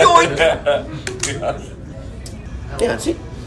Yeah, it definitely feels like a place where and obviously we're talking about the bad stuff where some of the stuff in LA at different times and some of the stuff in New York and other places where there's stuff, but there's also this place where I don't know. It's even changed my opinion about Christian punk. Like I used to be like you, I was raised in your kind of image in a lot of ways where I was just like Christian shit gets thrown out of the way, and then now I realize that like a Christian punk thing that was like the escape hatch for a lot of these kids into secular stuff. Yeah. I was hanging out with MXPX last night. Yeah, they were Christians, right? Yeah, they were. Yeah, and two funny things. I said, I'll put out your record on Fat, but if you sing about Jesus, I won't. I made it really clear. Yeah. And then Mike Herrera called me like 4 years ago. He goes, Mike, you're the first person I'm calling. I don't believe in God anymore. I was like, this is awesome. That's great. You called me first? Schmuck? He's been on the podcast. No, that's good, dude. Yeah. He's been on the podcast, and so has David Bazan from Pedro the Lion. And you don't know Pedro the Lion? Is it a real band? Yeah, on J Tree. Very Sub Pop too. They did some stuff on Sub Pop. Sub Pop? You know David Bazan? I'll make a playlist. He will not like Pedro the Lion, I don't think. But anyway, he was on the podcast. He kind of talked about how when he began questioning God and his place in faith and Christianity. It sounds so weird. He found Ian Mackay as like an off ramp for him, like a way to kind of like, he talks about it when he's on the podcast. I'm paraphrasing terribly on what he said. Riddle me this though. Yes. And Fugazi. Yes.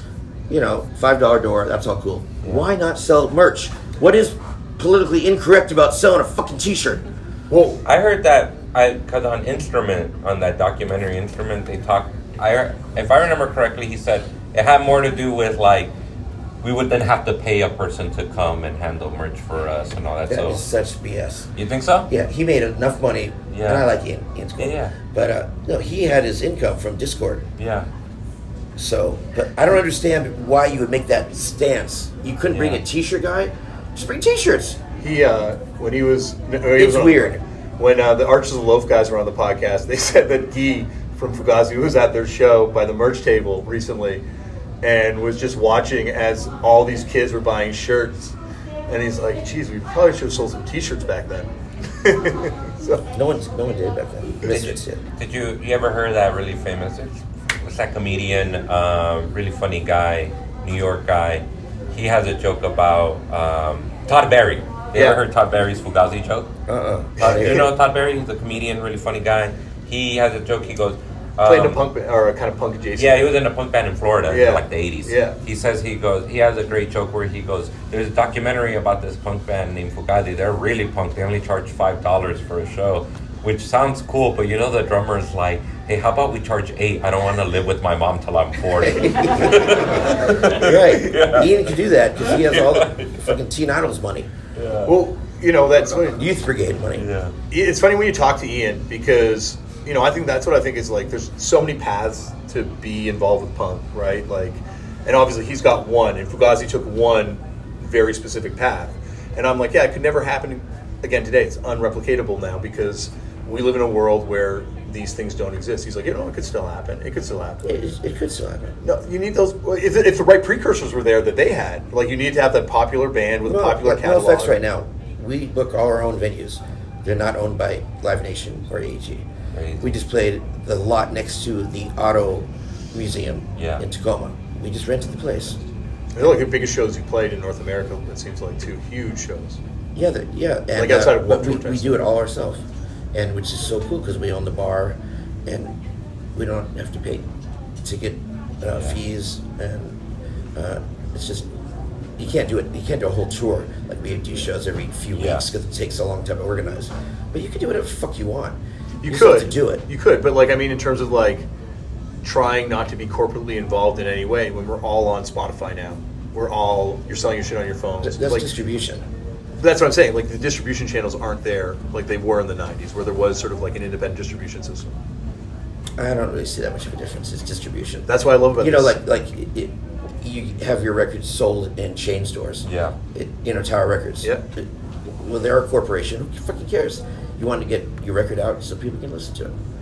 I just read Homeboy's book, the guy who owned Lookout Records. Yeah, Larry Livermore. Yeah, that fucking book is great. Interesting. Yeah. Interesting. I love that he goes, how to start a label and then ruin it. Yeah. Yeah. Oh yeah. You know what's I crazy? gotta read that. Yeah, it's great. You know, there's that Sasquatch weed documentary that's like about how there was murders that happened and they blamed it on the Sasquatch. If you watch the documentary, the main talking head in it is Larry Livermore. Yeah. And I don't think they key him even as like founder of Lookout Records. I think it's just like resident Larry Livermore. And it's like, oh my God, the guy that signed Green Day. Yeah. It's crazy. You know what I love? You think Operation Ivy is the best ska punk band of all time. Well, Anyone who says otherwise is wrong. Well, they're wrong. Yeah, they're wrong. That's like one of those irrefutables that you can say, about punk. Everything else you and me can debate on, but I'm glad that at one point we see eye on greatest eye. hardcore band. We know what that both of them are. Oh, that's a hard one. No, it's not. Are you gonna say Minor Threat? Minor Threat and Bad Brains. And who? Bad Bad Brains. Brains. Yeah, That panned out. I don't know. I would say maybe Bad Brains and Black Flag for me. Blah. I love Minor Threat, but I think Black Flag. There would be no Minor Threat without Black Flag.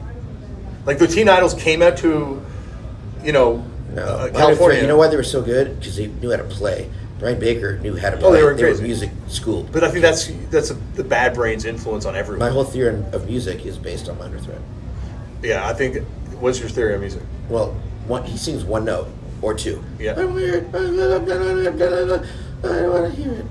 Whatever. Yeah. The chords change because I can't sing very well, so I only sing one note a lot of the time, and let the music do the work. Yeah. And Minor Threat, they were the best. And why is it so catchy? Because they wrote great riffs. They do have really catchy songs. Have you heard that Ben Gibbard cover of Filler? No. Like it's on. Have you seen the Ben Kingsley video? You haven't seen the Ben What- yeah, I Kingsley do know video? this. What is it? Where What is it? He does Ian McKay in it. Really? No, it's incredible. Yeah, that's right. There is some sort of thing like that, right? Where he does like He does the song Minor Threat. Yeah. And he's bald and he has all the moves down. It's Ben Kingsley. It's like, is this I don't real? know if I've ever watched this. Yeah. It's on. Is it real or is it a deep fake? It's absolutely real. Okay. Wow. Trying to what was that band? I think I was talking to you. I was doing stand up in Washington D.C. a few years ago, and I was able to get Ian's email address. So I hit him up to invite him to come to the show, and he said I can't come because I'm hanging out with my wife and kids on the weekend. But why don't you come to the Discord house and I'll give you a tour? You got to go there? Yeah, I got to go to the so Discord You got turned house. away. And then he was like, and then next door is the warehouse, the Discord offices. What was cool is he gave me a ticket. He still had the stack of tickets of when Teen Idols played the Hong Kong. And That's fucking awesome. And handwritten, they misspelled their name. They spelled IDOLS. So all the Like Teen they're Idols writers, guys, like they're they wrote it. writers. They wrote. Or- They corrected it. Yeah. But they played with a band from Bakersfield that he was telling me about called Puke and Vomit. No, it's blood, spit, and puke, or Yeah, blood, spit, and piss, puke. or something like that. Yeah. But that was cool. He gave me. I still have that ticket. Their album cover is one of the fucking scariest album covers ever. Where the photo of the band, it's them pointing guns at a family, including like a little girl, and like one of them's got like a pistol to her head on the cover of the record. Terrifying band. They were all like really scary people apparently, and Yeah. You got to go to the Discord house. Yeah. Man, I've been there. drove there and they said no. recently. Kind of. It was 85. Yeah, that was recent. You guys probably all had dreadlocks. He was like, "Oh, there's probably some ska band." We didn't have dreadlocks then. We're skinheads. In '85, on that '85 tour, Eric Melvin, yeah. and 10 years of fucking up. Yeah. Apparently. Your tour starts at 12. Oh shit. Okay. And it's, Oh my gosh. yes. All right, is anyone here going on my tour?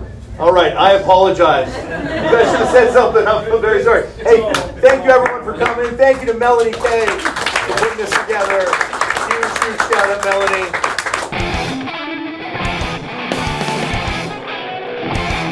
Mike, welcome back to the show. And I had Thank you for having me back.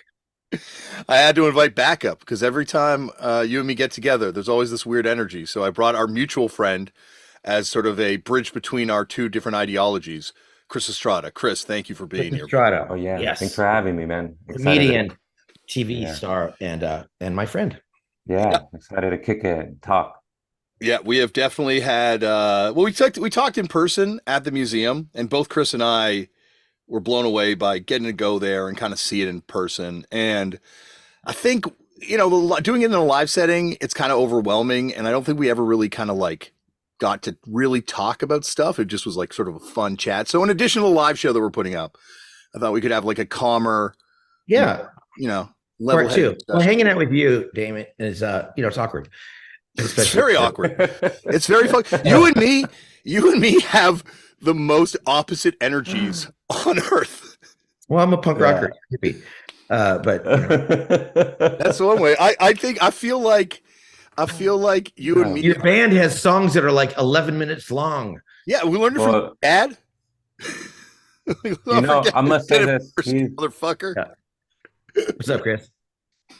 Mike, he's like, I feel like Damien's your Penny Rimbaud to your Steve Bators, you know? All right, I don't know who one of those people is, but I see the allegory or the metaphor. No, he's the Jerry Garcia of punk. Look at him. I'll take that. I'll be the Jerry Garcia, the non-creepy Jerry Garcia. But You're not creepy. I feel like that's the thing. Like we all believe in this God punk, but we all have different interpretations of it. And I maybe am a hippie because I love all the interpretations. I believe. Well, you love all music. It's probably never a band you don't like.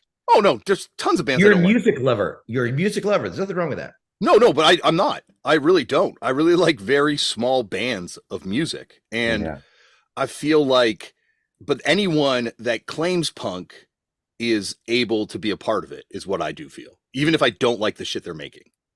Well, it's neat that punk rock is a label that we put on ourselves. And like, what are you? I like some people say I'm gay. That's how they identify. We say we're punk rockers. It's so weird because people don't say I'm jazz. That's Jazz true. head. Yeah. I How will. many styles of music means so much to you and kind of defines you? Oh, it fills that void, you know, in the same way that there's these horrible people that fill that void with Donald Trump or Jordan Peterson. We found something positive to fill it with. And Yeah, it's a that's, family. yeah. How do you identify, Chris? What would you say? You know what's so funny? To me, as I've gotten older, I think it just means a lot of things. Like to me, like Gigi Allen is as valid as propaganda. You know what I Oh, mean? that's I've never heard. I don't think anyone's ever said that. Like it's almost as valid to me because, or like, even thinking about like sick of it all is valid as born against. Like Oh, they're all valid. yeah, If they're all valid. if they mean it. If they And mean it, yeah. yeah, And that's what I think if they mean it. But it's crazy because I feel like I can always tell when somebody, to them, it's just a music form. Like you could kind of tell when somebody's like, I just like shit that's loud and fast. And you can tell motherfuckers who are like, yo, this shit is a philosophy. It's a subculture to me. It's a community. it's a You know what I community. mean? Yeah, it's a Yeah, church. it's a community. Yeah. Do you ever get tired of that though? Do you ever feel like your life is punk 24/7? Like, is that something that like you're like, man, I'm No, not at you all. know? I'm pretty consistent Yeah. in who I am, Hmm. but when I'm at home, most of my life, I'm kind of a boy girl. Like my lady, she loves me Hmm. feminine, and I'm the same. I still talk like fucking a bro, but Yeah. I'm way more into SM than music, and Yeah, and that feels uh, different from your music life, right? Like, but does it feel different from punk, or does it feel like does no, SM it feel feels like an in punk extension? because I'm doing what society thinks is lame. Yeah, I'm getting weird, and if you're not yeah, getting weird, you're weird. If you're not, yeah, like I have the "Don't Dream It, Be It" tattoo from Rocky Horror. yeah, It took me a long time to live a life I wanted to, and yeah, someday, just like a cowboy, because who doesn't look good in a cowboy hat? yeah. Do you ever feel like do you ever feel like survivor's guilt? Like this is kind of a thing I think about, like in terms of like as a comedian, like Because you're successful, you feel guilty because you're successful. yes, and sometimes because I know other cats like who I think are just as funny who maybe dropped out or haven't gotten there yet, and I don't know if they will. And it's funny, like I mean, I think of you and all the bands you came up with, like I think RKL had their demons, but like RKL never got to where NoFX is at, or like there's other bands of I'm that talking about era. RKL, Chris Estrada. Hell yeah. Yeah, No, RKL, that was a fucking weird thing. They were yeah. the But do most you feel progressive punk band survivor's of all guilt? time. Huh? Do you ever feel survivor's guilt, like in the sense like, shit, we No, made no, it? no. No, No. I just feel so fortunate that I've got Hmm. to be with my best friends for 40 years, touring the world, having Yeah. a great time.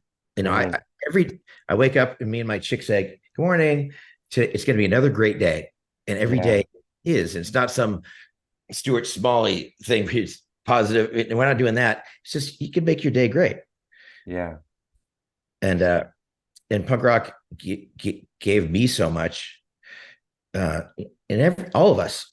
Hmm. Give us like you said, community, and you don't have to follow society. You can do whatever you fucking want, Yeah. and don't dream it, be it. And we all have to do that. Look at this. Yeah. We all have things we do that makes us happy.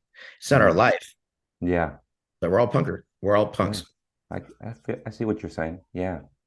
But like I think in the same way that it's become my life, I'm following in your footsteps. It was your life. Like you've put out punk magazines. You run a fucking punk museum. Like this is who you are. You don't take this off. Like Greg Graffin was on the show and talked about how he would go home to stay with his dad during the summers in Wisconsin and would take off punk like it was a uniform and put it in the closet, and like, he was able to maintain these two dualities at the same time of being in like this sort of university guy and then being this like guy on stage talking about punk. Yeah, well, Greg Graffin's weird. Yeah, but a lot of people do it. And a lot of people get to a certain age and they take it off and put it in the closet, but you never did. Like punk is who you are.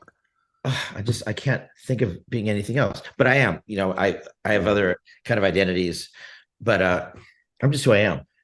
And damn, it's just so good. How fucking cool is it to be in a band or to be a comedian? Fucking your own show. By the way, I hear you're doing a comedy show. out Yeah, here. yeah, we're planning something. Yeah, at I the want to fucking museum. open. Can I open? Yeah, yeah, that's what I told Melanie to have you open, or close it out. Yeah, I would say close it out, Chris, because I've seen the Koki. I was at Koki the Clown version 1, episode 1, and nothing could follow that. It's really like you never. Well, Really, that was depressing. That was something else. You said that was what did you say is the weirdest? one of the most powerful performances I've ever seen. Yeah, you were there, the first one. The very first one, and I bought the gimmick. I bought like hook, line, and It's not a sinker. gimmick. They're all true stories. No, I don't. I know the stories are, but I mean, like it was like pro wrestling, But like the fact that you then went out and did all the bottle stuff with that. When I went on tour and did 3 shows, I can never do it again. I was so upset and depressed singing songs about things that happened to me. I got my ex-wife out of a tub that she tried to kill herself and she was unconscious. And it's when you sing about these things, it really affects you. So it was rough. Well, that's what I think when Chris brought up survivor's guilt, like that's what Koki the Clown seemed to me. Like that was, and I know you hate when I fucking say it, but that's trauma. Like that's trauma processing. Oh yeah, tons of trauma, but I don't feel guilty about it. I think singing about it helps people. Like you're not alone. Does it help I'll you go through shit? It doesn't define your life. Yeah. You're molested. Yeah, that sucked. That really sucked. But don't let that motherfucker ruin your life. True that. Do you feel like it helped you a lot? All that. A Koki? No, people say, was it cathartic? Yeah, was it cathartic? No, it was. No. It was. It was rough. I was at Danny Lohner's house from Nine Inch Nails, and I recorded all there, and I lived at his house. Yeah, and it's just fucking doing blow and painkillers and vodka, and I was curled up in a corner singing lyrics, and you feel that on the record. You could feel that on the record. I didn't feel better. It's painful. No, and it people think it's all an act. It wasn't an act. I dug deep and sang songs, true stories of my life, and it's weird how I had a lot of that stuff. Like got my roommate down after he hung himself, but the weird thing is that everyone else was so upset and I wasn't. Mm-hmm. And I was like, why is it this affecting everybody else and not me? Yeah, so much. And it's because we are all brought up in fucking weird broken homes. Yeah. Do you think that's what it was? Like just whatever home? Yeah, my parents were they didn't abuse me. They just were never there. Yeah, I feel you. Never. Three Stooges were my parents. Yeah. I have a hard time feeling that kind of stuff too. Like, I grew up in a rough neighborhood. There was a lot of Black and Latino gangs that were always beefing. So like sometimes I'll talk about seeing like drive-by shootings or people I saw get shot like in front of me, people I saw a few people growing up die right in front of me. And sometimes I'll tell my friends, like I'll tell a friend, I remember I was retelling a friend this story and then I kind of laughed about it because I was able to find the joke in it. And he was kind of like, "Dang, that's kind of fucked up, don't you think?" And I go, "Well, I don't know, dude. I'm just uncomfortable. Like this is the way I'm dealing with it." This was our normal when we were kids. And I'm not saying that you don't know what normalcy is. Yeah. And I'm not saying I think about it every day, but I think it probably has shaped me in a certain way because sometimes I find myself being irreverent about violence. Like and not irreverent in the sense that I think violence is good, but I also I guess it's there. It's there. Yes, it's exactly there. So like when somebody I remember one time when I was a kid, my older cousin, he was a gang member, really tough dude, in and out of prison his whole life. One time I was talking shit to him when I was 13 and he knocked me out.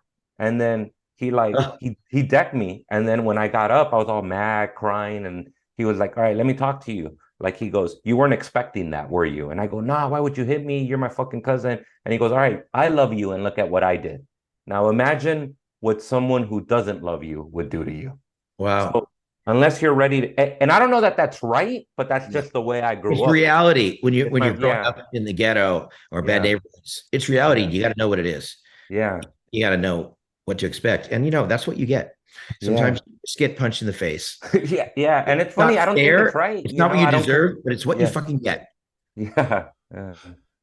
But it might be reality, but it doesn't make it any less terrible to deal with afterwards. Like you said, you were unaffected by your friend's death, but you clearly were. Like you've written songs about it. I know about this from different places. You've talked about it publicly. But, after the paramedics left, we went out to a party, and two people there, my ex Aaron and my roommate Jerry, they had anxiety for years and had to see therapists because it was so brutal. Yeah. And I was like, he had a head injury and he wanted to go. Yeah. It's what it is. It's it's pragmatic. I think you almost have like, I feel like sometimes I feel like I try to be pragmatic about certain things in a way where it's almost, because if I'm not, I'm just gonna wallow in. Yeah, you have to compartmentalize, and you have to get on and being entertainers too. You got to put on your face. You got to be funny. Yeah. And do you think that I wonder put it all behind you, and it's how it is. It's Camus. It's the plague. Everyone's dying from the plague, and after a few months, everyone's just like, everyone's dying. Let's go to the opera. We have to hang out. We have to live our lives, and you just live in that environment. Do you think some of that got lost, like with you talk about being funny? Because to me, Cokie is not funny. Like, no. It's not funny. So I wonder if it's like one of those things where, like, when people thought it was an act, it was almost this history. Because No Effects is like in this weird kind of history of punk, in that you guys aren't a comedy band. I've never thought of you as a comedy band, but you fools have a sense of humor. You know what I mean? Our songs are serious. Yeah. Your songs are serious. Social change. Yeah. And they're smart songs. We don't have a lot of funny songs, but we're just funny on stage because that's. But you're funny on stage, yeah. And I think Noam Chomsky, he's the smartest dude, but he's not getting to as many people as Michael Moore did, because Michael Moore was funny and he made entertaining movies and great books. Yeah. But the difference is you can go to a Michael Moore movie and not, well, maybe Michael Moore is different, but you can go to a Rage Against the Machine show, not get it, not like the lyrics, and still enjoy it. And you can't do that with a Noam Chomsky show. So there's like, sometimes the message is going to be lost if the songwriting is good enough, or if the art is good enough, the message can be ignored and the art can just be appreciated. Well, it's fun to make songs that make people think and make them look at themselves differently. And songs that most people don't understand. Don't get, because you don't want to write songs that everyone gets. Lowest common denominator is fucking bullshit. Yeah. But your show, Chris, it's like you fucking tackle all that shit. And what's cool is that you are that person. Yeah. It's not a character. That's you. Yeah. And that like is, you said, to a certain extent. Yeah. You got socked, and it's just good. So that's why it's so real when you wrote it. Yeah. Because you're the dork. Yeah. Or the gang member. I love that shit. When people are real. Yeah. Yeah. Do you think some of that, like joking around like that in the past, like, do you feel like Cokie was misunderstood? What I didn't think was going to happen is that a lot of people can't listen to the album. Yeah. Because it really makes them depressed, and it fucks them up. And I didn't expect that. I just thought it was a beautiful album. No, it is. Yeah. I mean, I get, it's gut wrenching though. Like, because it doesn't feel like there's nothing tongue in cheek about it. You know what I mean? Like, and I made some mistakes on that album that I realized I didn't need to go sing all the truth, like about my exes. Yeah. I was just telling the truth, but it hurt them. Yeah. Is that something that you struggle with? Because you kind of live a transparent life, which I think, like, so it's this weird thing where I bet you, like, there's people who come up to you and think they know you. Yeah. You know what I mean? I am me. And if you listen to my songs, you know me. Or a book. Like our book, I made everyone in the band. I go, if we're going to do this, you have to tell everything. This is not bullshit. It has to hurt if we're going to make a great book. And everyone did. Yeah. But I think with the Cokie the Clown thing, part of the reason it got lost is because so many people were talking about the stunt and the pee thing. And like you're saying, they thought it was a character or a joke. Yeah. And like when you do the stuff on stage, the silliness on stage, I think a lot of the times the message can get lost for people. Like, I think No Effects is definitely. You're right. People don't get it. Yeah. They don't get that. It's not humor, but I say things that make people very uncomfortable. And I love that about being a performer I like making people happy, but, I also like to make people feel at home and like they do know us, and that our music's important to them and our lyrics are important to them. And I still keep pushing the envelope of writing lyrics that fuck people up. they're not mean, but they may hurt a little. Yeah. Is that something you think about a lot, like in terms of fans? Like you kind of can't control who that's kind of something I'm learning. Like you can't really control your fans. And I know that because sometimes I go do stand-up and I don't do it as much anymore, but I used to have this joke where I used to say, I grew up with my older cousin and when we were growing up, he used to make fun of me. And then I go, but now that we're older, he's married, he's a father, he's a husband, but it means the world to me that he makes the time to at least call me once a week to tell me that I'm gay. And the joke was about I was kind of poking fun at these type of dudes that call. I used to say, Yeah. How do you? But did you get in trouble for it? No, but what's funny is one time I would get this thing where like there would be gay dudes that would come to my show and come up to me and go, "I love that joke. I grew up with a cousin like that," and they were like, "I'm gay and I like that joke." And sometimes I would come up after a show. There'd be like this guy who would come up to me and go laugh and slap me on the back and be like, "Oh, what's up, you folks?" Like, and they think they're being funny. You know what I mean? And it's like one of those things where it's like, I'm like, man, it's weird. It's like, it's intention. It's all about intention. Yeah. It's all about intention. You're right. Yeah. Make people laugh. You don't want to make people feel bad. Yeah. But often somebody is the butt of the joke because that's why it's the butt of the joke. Yeah. And fair enough. But, like Doug Stanhope, he mentors me and he's fucking brutal. He's brutal, yeah. When you hear all his jokes, they're all politically correct.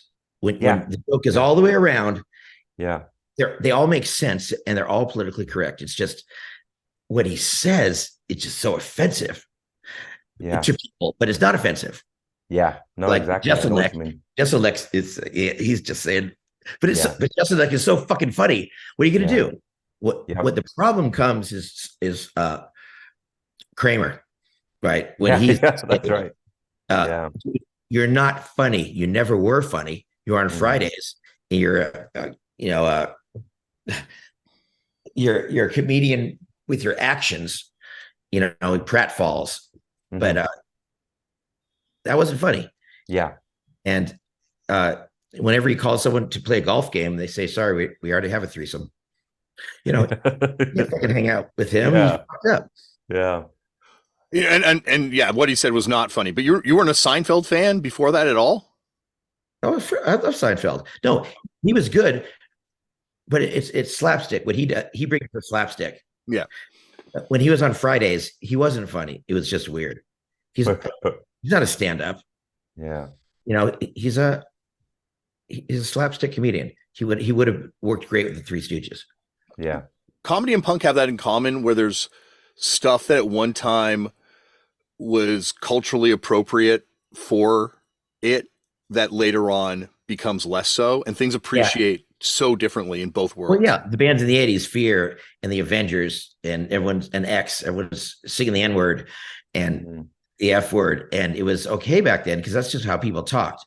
I mean, it was Bad News Bears. It made a point.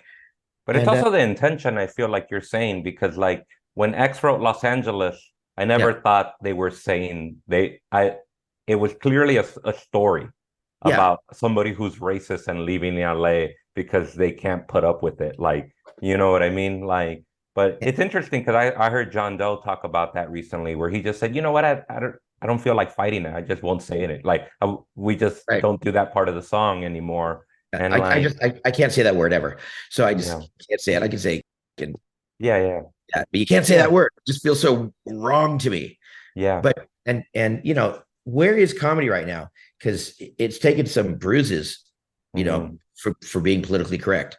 Yeah. Well, I think it's the same place where punk is. Like, I think it's the same place because I feel like in doing comedy reminds me a lot of punk in a lot of ways, because you get these two sort of things where you get this more kind of like academic side of punk, where you get this kind of very academic side of punk, and then you get this kind of like more looser kind of broier punk. And I say broier. Pennywise. You're talking about Pennywise, just yeah. All right, like something like that, right? Or even going back, it's like thinking of the Sick of It All thing, the Born Against thing, where they talk shit to each other on the radio. That's a thing that still exists. Like there's still those kind of bands that were like, well, because they're kind of metalish, and metal bands do that. Metal bands have beefs. Yeah. What, Okay. Born Against is not metal? Oh, any band. They're all hardcore, whatever you want to call it. Hardcore was Minor Threat Yeah. and the FUs. That was hardcore. When Yeah. everything was metal, it was like, wait a second, don't take our name of hardcore, of Yeah. Black Flag. You guys have metal licks. Yeah, so You know? Yeah, that's what I'm saying. Like metal affected everyone. Like Motorhead, Kiss, like all that stuff. Kiss, we call Kiss metal. Come on, let's not talk Kiss. Metallica had a good album. Okay, Yeah. we all know what it was. Yeah. Ride the Lightning. Okay, Yeah. Wait, Ride the Lightning's your Metallica record over Kill 'Em All? It's Metallica record. Fuck No, off. no, not at all. Not at Oh. all. No, You're a Master of Puppets guy, right, Damian? Yeah. What is it? Forget them all or kill them all? Kill them all. Are you a Kill 'Em All fan? Oh my god! Can you believe if I'm when they do their punk lyrics covers. like you can't write lyrics, leather spikes and I like Metallica when they're doing their punk covers, and I like them when like they're playing on the septic. Killing Joke song. Let's not talk about Metallica, okay? but I think like that's the thing about punk is there's We're always punk rockers. Punk rock is cool. Metal is not. but that's the thing is I think there's always going to be that duality of like street hard. This is rock and roll. They're grumpy. They go through their fucking life being grumpy, playing grumpy music and being grumpy. And punk rockers are but haphazard. and it meets this sort of like intellectual desire for something greater in punk, like this sort of like art school kid, you know, and that's what the Sex Pistols were. We have smarter lyrics, and it's protest music. It doesn't come from rock and roll. It comes from fucking folk music. You know, our chord progressions, our lyrics. No, it's not rock and roll. You don't say what Chuck Berry? You don't think Chuck Berry's got a thing to do with the way our guitars sound in this? Our chord progressions don't come from Chuck Berry. They come from Bob Dylan and Beatles and disagree and Bread and no, seriously, Bad Religion. You know where Brett gets his songs from? Rush Records or something. I don't know. Song books. Pete Seeger. Yeah, listen, they're in 6/8, like walk away, la la la la la la la la la. It's Jewish songs. Oh, I see that. Yeah, I can see that. Yeah. I see that. Music. And I've listened to a lot of French folk music, and I've got a lot of cool ideas from chord progressions. Yeah. Where like Spanish music, like Mexico, it's all one that comes from rock and roll. That's 1/4/5. It's the same chords. It's not folk music. It's like Germany. Drink beers and play the same fucking 3 chords. I see what you're going to say though, because you could listen to some early punk and you can be like, oh yeah, I could see where this comes from, like, 3-chord Chuck Berry rhythm and black rhythm and blues. But then you listen to like a hardcore record from the 80s and you go, oh, this has nothing to do with Chuck Berry. Like, I don't hear the Chuck Berry. The Germs, they didn't have anything to do with that. But that also has to do with, I'm not a fucking musician and I can't play a lick of, I don't even know how to play an instrument. I'm just saying from my ears, like I could listen to a hardcore record, and not hear the Chuck Berry riffs in. Yeah, no, you're right. Like Chuck Berry's not. Ramones had some of that. Yeah. Basically, we punk rockers said, fuck you and your fucking songs. We're going to play chord progressions that aren't accepted and make sounds that aren't accepted. But our lyrics were protest music, which wasn't rock and roll. You're right on that. Like, I guess you're right. Folk music is ultimately like protest music, and like folk music being international folk music, like you're saying, like there's folk music in every country, and that, and like there's punk in every country. Like, have you heard of this record label Tiananmen? Only half the countries. Have you heard of Tiananmen 89? Have you heard of Tiananmen? Right again, Damian. Right again. I got these records. Punk bands. I know we all know there's punk bands in every country. You went around the world. You made a fucking documentary about punk everywhere. Nuh-uh. You did. You did. Nah, dude. I watched it in Japan. I watched it in Japan. No, in a hotel Singapore, room. that was good when we fucking did drugs. We didn't know what we were snorting. There's some scary shit in that. Like Mexico, like there's some scary, like you were doing drugs in places where doing drugs is very different than even North America, where it's kind of Mexico, scary. It's part of the culture there. I mean, you do it before dessert at a restaurant. You've told me before what got cut out of that episode, and that seems terrifying. You have no idea what got cut out. We cut out. You told me. Oh, yeah. Yeah. What do you do when a film crew follows you for a few years? They're going to get you on your worst night. Yeah. Where you're such an asshole and you think you're not an asshole. And happened to me a few times. I wanted to show, but everyone's like, we can't show this, Mike, because you're too much of a dick. Yeah. Do you worry? Do you ever have? Are you aware of what your public perception is? I am, and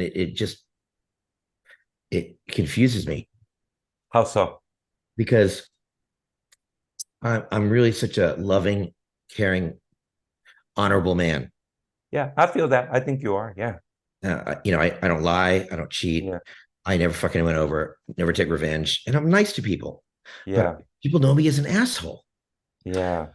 And it blows my mind.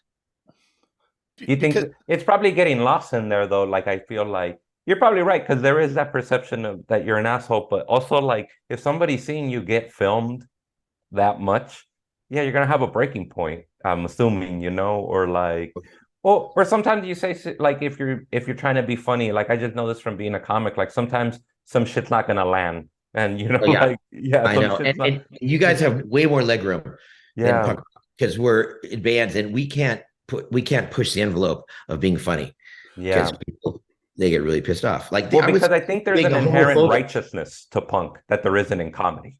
Well, I was accused of being homophobic, and Fat Record's an unsafe place for the LGBTQ community. Like, what are you talking about? I'm queer. I'm the president, because we made rainbow shirts, and it was all this shit. Well, you don't have any bands that are all gay or all lesbian. Well, no, but we have bands that have gay people and lesbians in them. What the fuck do you want? Yeah, it's just, that makes sense. Though you're not you can't live up to. Yeah. But you have kind of courted that a little bit with like My Job's to Keep Punk Rock Elite, and like I've had some of the best times in my fucking life with you, and I think you are a sweetheart. You've also been kind of a fucking asshole to me at different times too. You know, well, just giving me shit. Like, like doing a split with No Effects was a big deal to me. And having you just be like, your songs are too long, haha. Like that, it didn't hurt me to my core where I'm going to do a Cokie the Clown record about it. No, but at the same time, it did bum me out. I was just being honest. I wasn't hurtful. And I didn't call you and go, hey, your songs are too long. You wanted to do a split 7-inch. So I'm like, no, I'm doing one with the spits is what I did. Yes, exactly. But the guy who's like, my job's to keep punk rock elite. You don't fit my parameters of punk.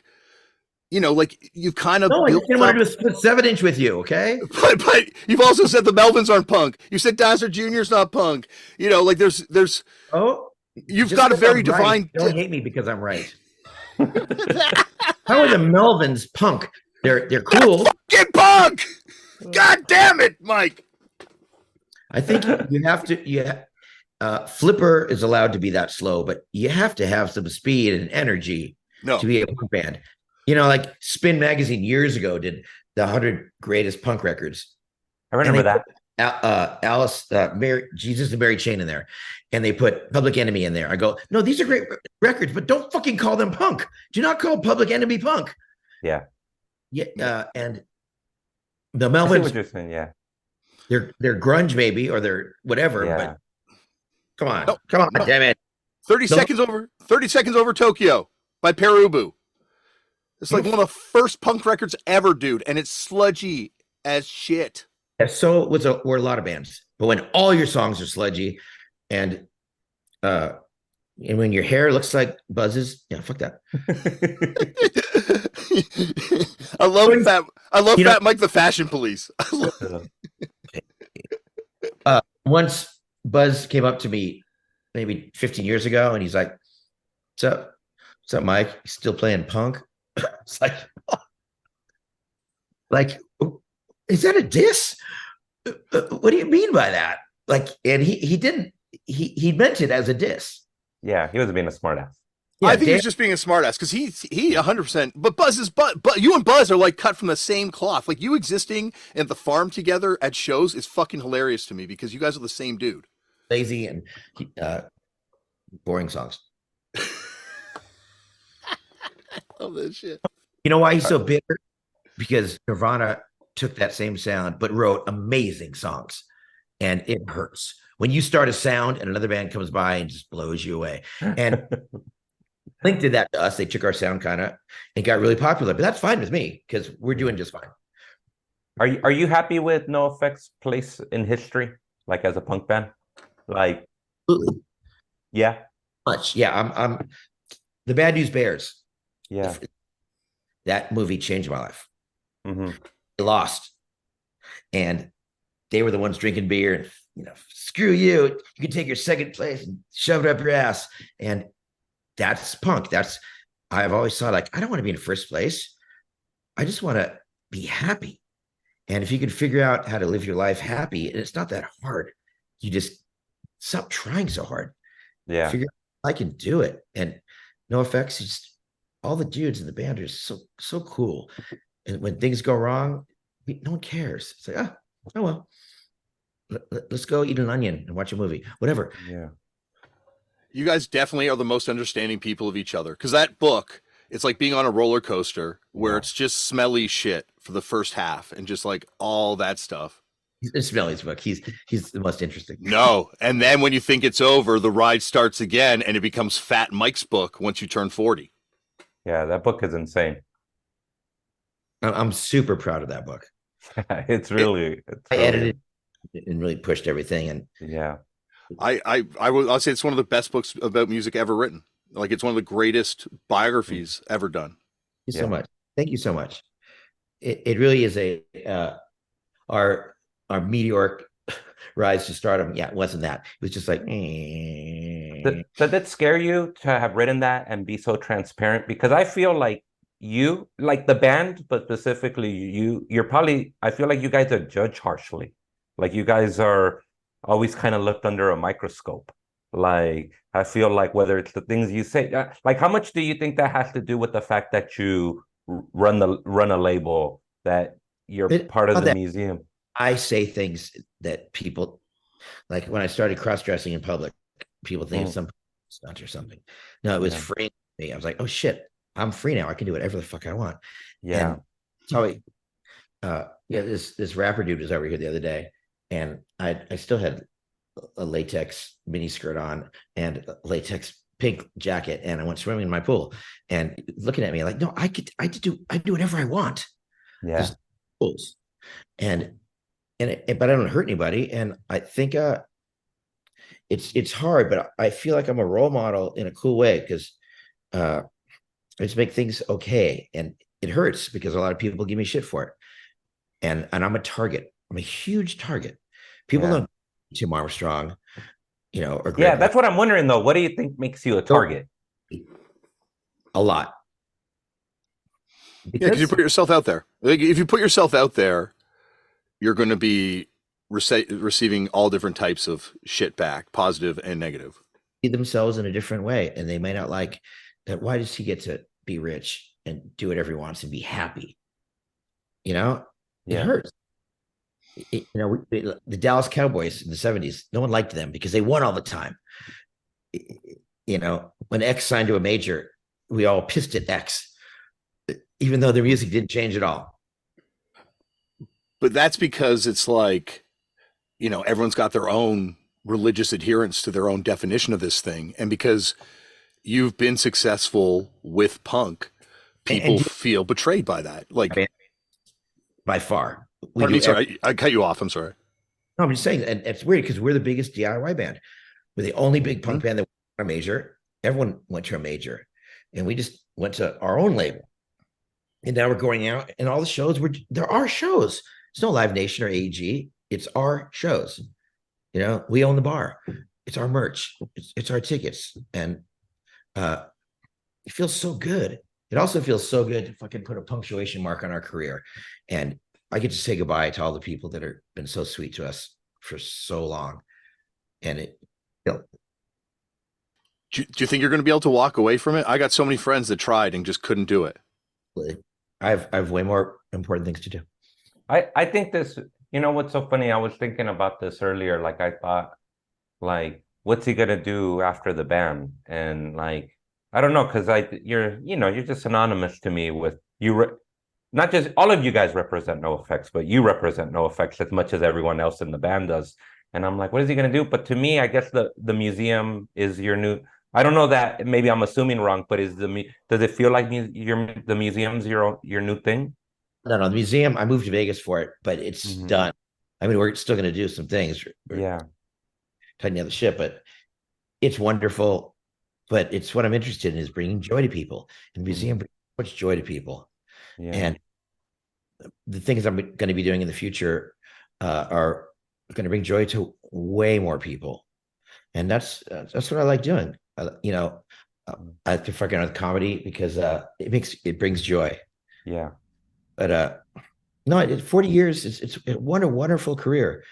I'm just not interested in it anymore. I don't want to go on stage because I have to play these songs and I have to be funny and jump and I get loaded and I have a good time, but I don't want to do it. I've done it. I won't have a hard time never doing it again. During COVID, I was like, this is awesome. Yeah. It was, yeah. I remember it was like Riot Fest in Colorado, and you were sober at the time, and you were playing shows of that period, like sober. What were those shows like to go back to doing that again for you? Tour, I had a calendar, and I'm like, I'm not drinking in St. Louis, no Kansas City. I would only drink in fun cities, and half the time I was sober. It's fine. It's just doing a half-hour set or an hour set is fine. When you got to play fucking an hour and a half in some club, no, feels like work, and punk rock should never feel like work. Did you get nervous? I really do have a good time every night. I just don't want to do it anymore. Do you get nervous when you go out there still? Nah. Only in LA, San Francisco. No, because when you're a punk band, and especially us, we can fuck up all night long and no one gives a fuck. It's charming. Yeah. But the weird thing is now I actually practice before the show. We all practice because we want to be really good on this last tour. So it's because we're good. Yeah. I don't think I've ever seen a bad NoFX show. I've seen you guys like 30 times. But even when it's bad, it's amazing. Like that's the thing about, I think, music and I think concerts and performance. They fucked up that song. You can't do that if you're in a pop band. Yeah. Or, well, jazz you can because they fuck up the whole time. It's all bad notes. But no, it's real. Like that's the thing. You're allowed to fuck up in a punk band, and it's normal. So there's no pressure. You can just have fun. Yeah. It's like comedy. How does that relate to comedy? Like you have to prepare. That's what I'm learning. You have to fucking prepare. Yeah, you got to prepare. Yeah, it's weird because you got to prepare in a way. It depends on the kind of comedian you are too. You got to prepare in a way where you want, at least I do, but other people I think do this too, where you want to know where you're going, but you also don't want to sound writerly. You don't want to sound like you know every note, like you know every. You want to feel, even though you've done this joke 50 times, you want to feel like you're in the moment for it. You know what I mean? And you're just not reciting it, which is kind of like, you got to find that feeling, which is, I guess, like what I envy about music is I feel like at least when I hear music, when I hear a song again, I'm like, oh, I still get that feeling. I don't know that jokes do that. That's why, like, sometimes I think jokes only have a last, there's a few classic jokes out there that are sort of timeless. Joke. You can't listen to a comedy album 10 times. Yeah. It's like, you know what I mean? Like Steve Martin, maybe. Yeah. But I know what you mean. Yeah. But I don't go to see bands. I go to see comedians because it's just so much more fun and it's smart. And my problem is I've done like 4 routines and I just want to change it every time. I go outside of the rainbow. Yeah. And I said, no, fuck, I'm doing new material. And I just wrote my new material and it was cool because, I was, the rainbow. Yeah. So I just opened with, okay, I'm really nervous not because stand up, because, I can't, I'm at the Rainbow and I thought this was a gay club. I mean, it's in West Hollywood and it's called the Rainbow. And jokes for gay people and, and Rainbow. And yeah. Like your rainbow, but keep your fucking rainbow out of my sherbet. Yeah. And it was fun to be at a club where you can make jokes about. Yeah, of course. But do you tour as a comedian? Yeah, I tour as a comedian. I tour. Same set pretty much, except for a couple things. Yeah, well, it depends because I'm trying to. You know, it's so funny when as a comedian, when you hit your 10 years, at least for me now, I've been doing it 10 years, so now I have the chance to go on the road and headline. And so what I'm doing is a culmination of jokes that from the last 10 years, and I'm trying to like put in new stuff so I can get rid of old stuff. And the idea is that hopefully in like 2 years from now, if I like do a special, that material will then just be gone and I can start over. You know what I mean? You know, especially if you put out comedy albums. Yeah. You do that live. Yeah. Yeah. That's exactly it. But yeah, you know, it's interesting because it's like comedy, I feel like it's dependent on a reaction to a punchline, as where like for me, music's dependent on a feeling. You know what I mean? Like, so Interesting. yeah, it's interesting. I mean, people react to music, but I feel like most people when they go to music, it's because it's dependent on how that music makes you feel. Emotional. Yeah, it's emotional, you know. And comedy can be that. Emotion. Yeah. And comedy can be emotional, but you don't want it to be too saccharine. You know, you don't want it to be too sweet, and it needs to have an irreverence, but you know, it's dependent on the punchline. And once everybody knows that punchline, you're kind of done. Yeah. What's the Aristocrats? You know, like yeah, exactly. Does it all. Yep. And have you seen the Louis C.K. show?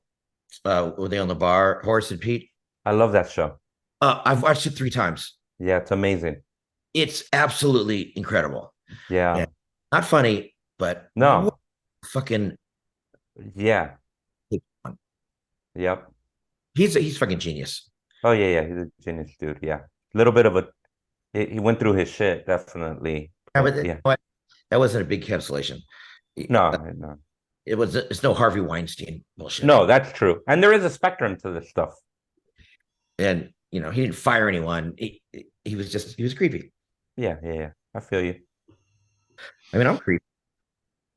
What kind of? I mean, I do. You know what the difference is, and this is I'm a fan of his as well. But the difference is that he wasn't transparent. You're transparent about your life, right? And consent. You know, I think consent, making sure. Like when I was at your hotel room that night, Mike, before the BDSM party started, everyone was told this is going to turn into a BDSM party. If you don't want to be here for this, leave. And granted, you did lay a guilt trip on me saying that I should at least stay and see what it looks like. And I did wind up staying, and it's still one of the most fucking insane things I've ever seen in my entire life. But you told everyone what was going to happen. Yeah, I told you. What did we do? I remember at one point you had a suction cup on your nipple that sucked your nipple to like I'd say 2 inches off you. It was like a suction cup thing. There was a rubber gas mask involved.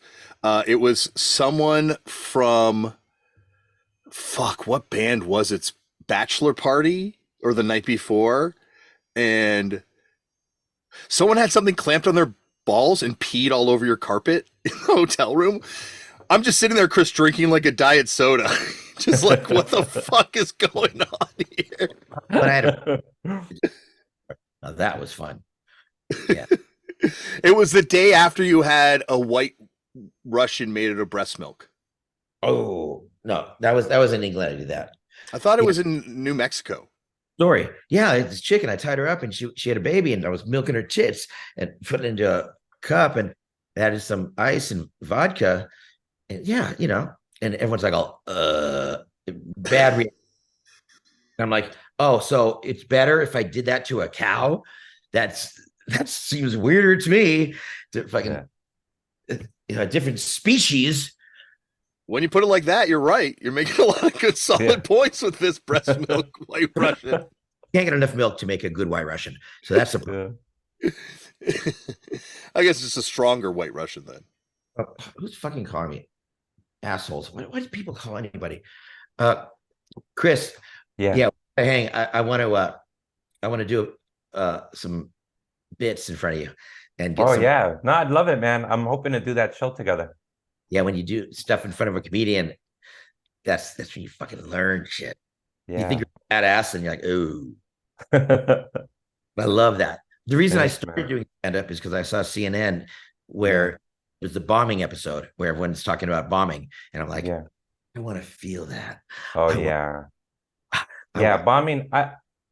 What does bombing as a musician feel like? Is there bombing as a musician? Oh yeah. yeah, we've had it not in a very long time. Yeah. What happens? Like we had to open for Muse once at this festival. I can't even fucking imagine you guys opening for I was Muse. I was like, fuck all of you, fuck your weird, stupid music and your eyeballs. And they had all these balls, and I had a knife, and I ended up doing the show just sitting on the stage because it's a big festival and no one wanted to see us because on the side stage, the specials were playing with Bad Religion. And we had the main stage for more money. And Smiley's like, come on, dude, get into it. I'm like, fuck you. No, never gonna like us. I'm taking my money. Yeah. The specials. Can we stop? I did a gig like that recently. It was this gig. I did a university, and the money was good. But I did a stand-up set in front for 30 minutes. It was me and a friend of mine's, and it was for 30 minutes in front of like 18-year-old kids and their parents. And it was kind of the worst because 18-year-olds just live a different life, and I don't do comedy that I think an 18-year-old would like. You know, so it was just like I was just so like, oh shit, man, I just had to get through it. I want the challenge of that. Yeah. Oh yeah, taking a bomb on stage is bad. Yeah, it happens to me all the time. We bomb like a lot, and it's fucking disastrous. But what's up? It doesn't surprise. Yeah. Well, I need to be a little zanier. That's my thing. I'm just too. Mike, okay. I don't do that anymore. I got new tricks. That's why people get bored. I don't do that. So I do that. I don't do that shit anymore. I moved on from that a long time ago, Mike. This is like you can ask. I'm not going to ask. What does Damian do on stage? Tell me more. No, I'm not going to. I thought GG Allen. Speaking of GG Allen, yeah. And also my online poker name is GG All In. It's good. I like that. His craziest show. You know, he did diarrhea poo poo on the stage, and he sucked it in his mouth and spit it on everyone. And I hid behind Jello Biafra, and people were puking, and everyone bailed. My wife was like, out of here. Yeah. And it was so crazy. But it was punk. It's like, we're like, oh, this just happened. Yeah. And again, never what he did. You know, bleeding, hitting people with the mic and knocking people out, blood everywhere. That'll never happen again, ever. Oh, yeah. There were bands that did that. Not the poo-poo stuff. There was a band from Toronto that would shit on stage. School Jerks. The School Jerks definitely shit in the pit a couple times. Is this Lucky? Hello. Hi, who's this? It's Guy. Guy? Oh, I'm doing an interview. Guy, I don't know. Oh, Guy! My therapist. Jesus. I just got a leather daddy therapist. I'm doing a podcast right now. But, oh, geez. Okay, I got to go, you guys. All right. Well, this has been great, Mike. Thanks, Mike. Yeah. Bye, buddy. Later, my man. Have a good one, Mike. Thanks. Bye, Guy. Hey, Guy. Leave the call, Mike. No. Hey, one more thing I want to tell you guys. What's that? He hung up. Fucking asshole. I knew he was gonna do that. Yeah. Wait. All right, and that was Fat Mike. Chris, that was it. Thank you for doing this with me and coming on this project with me.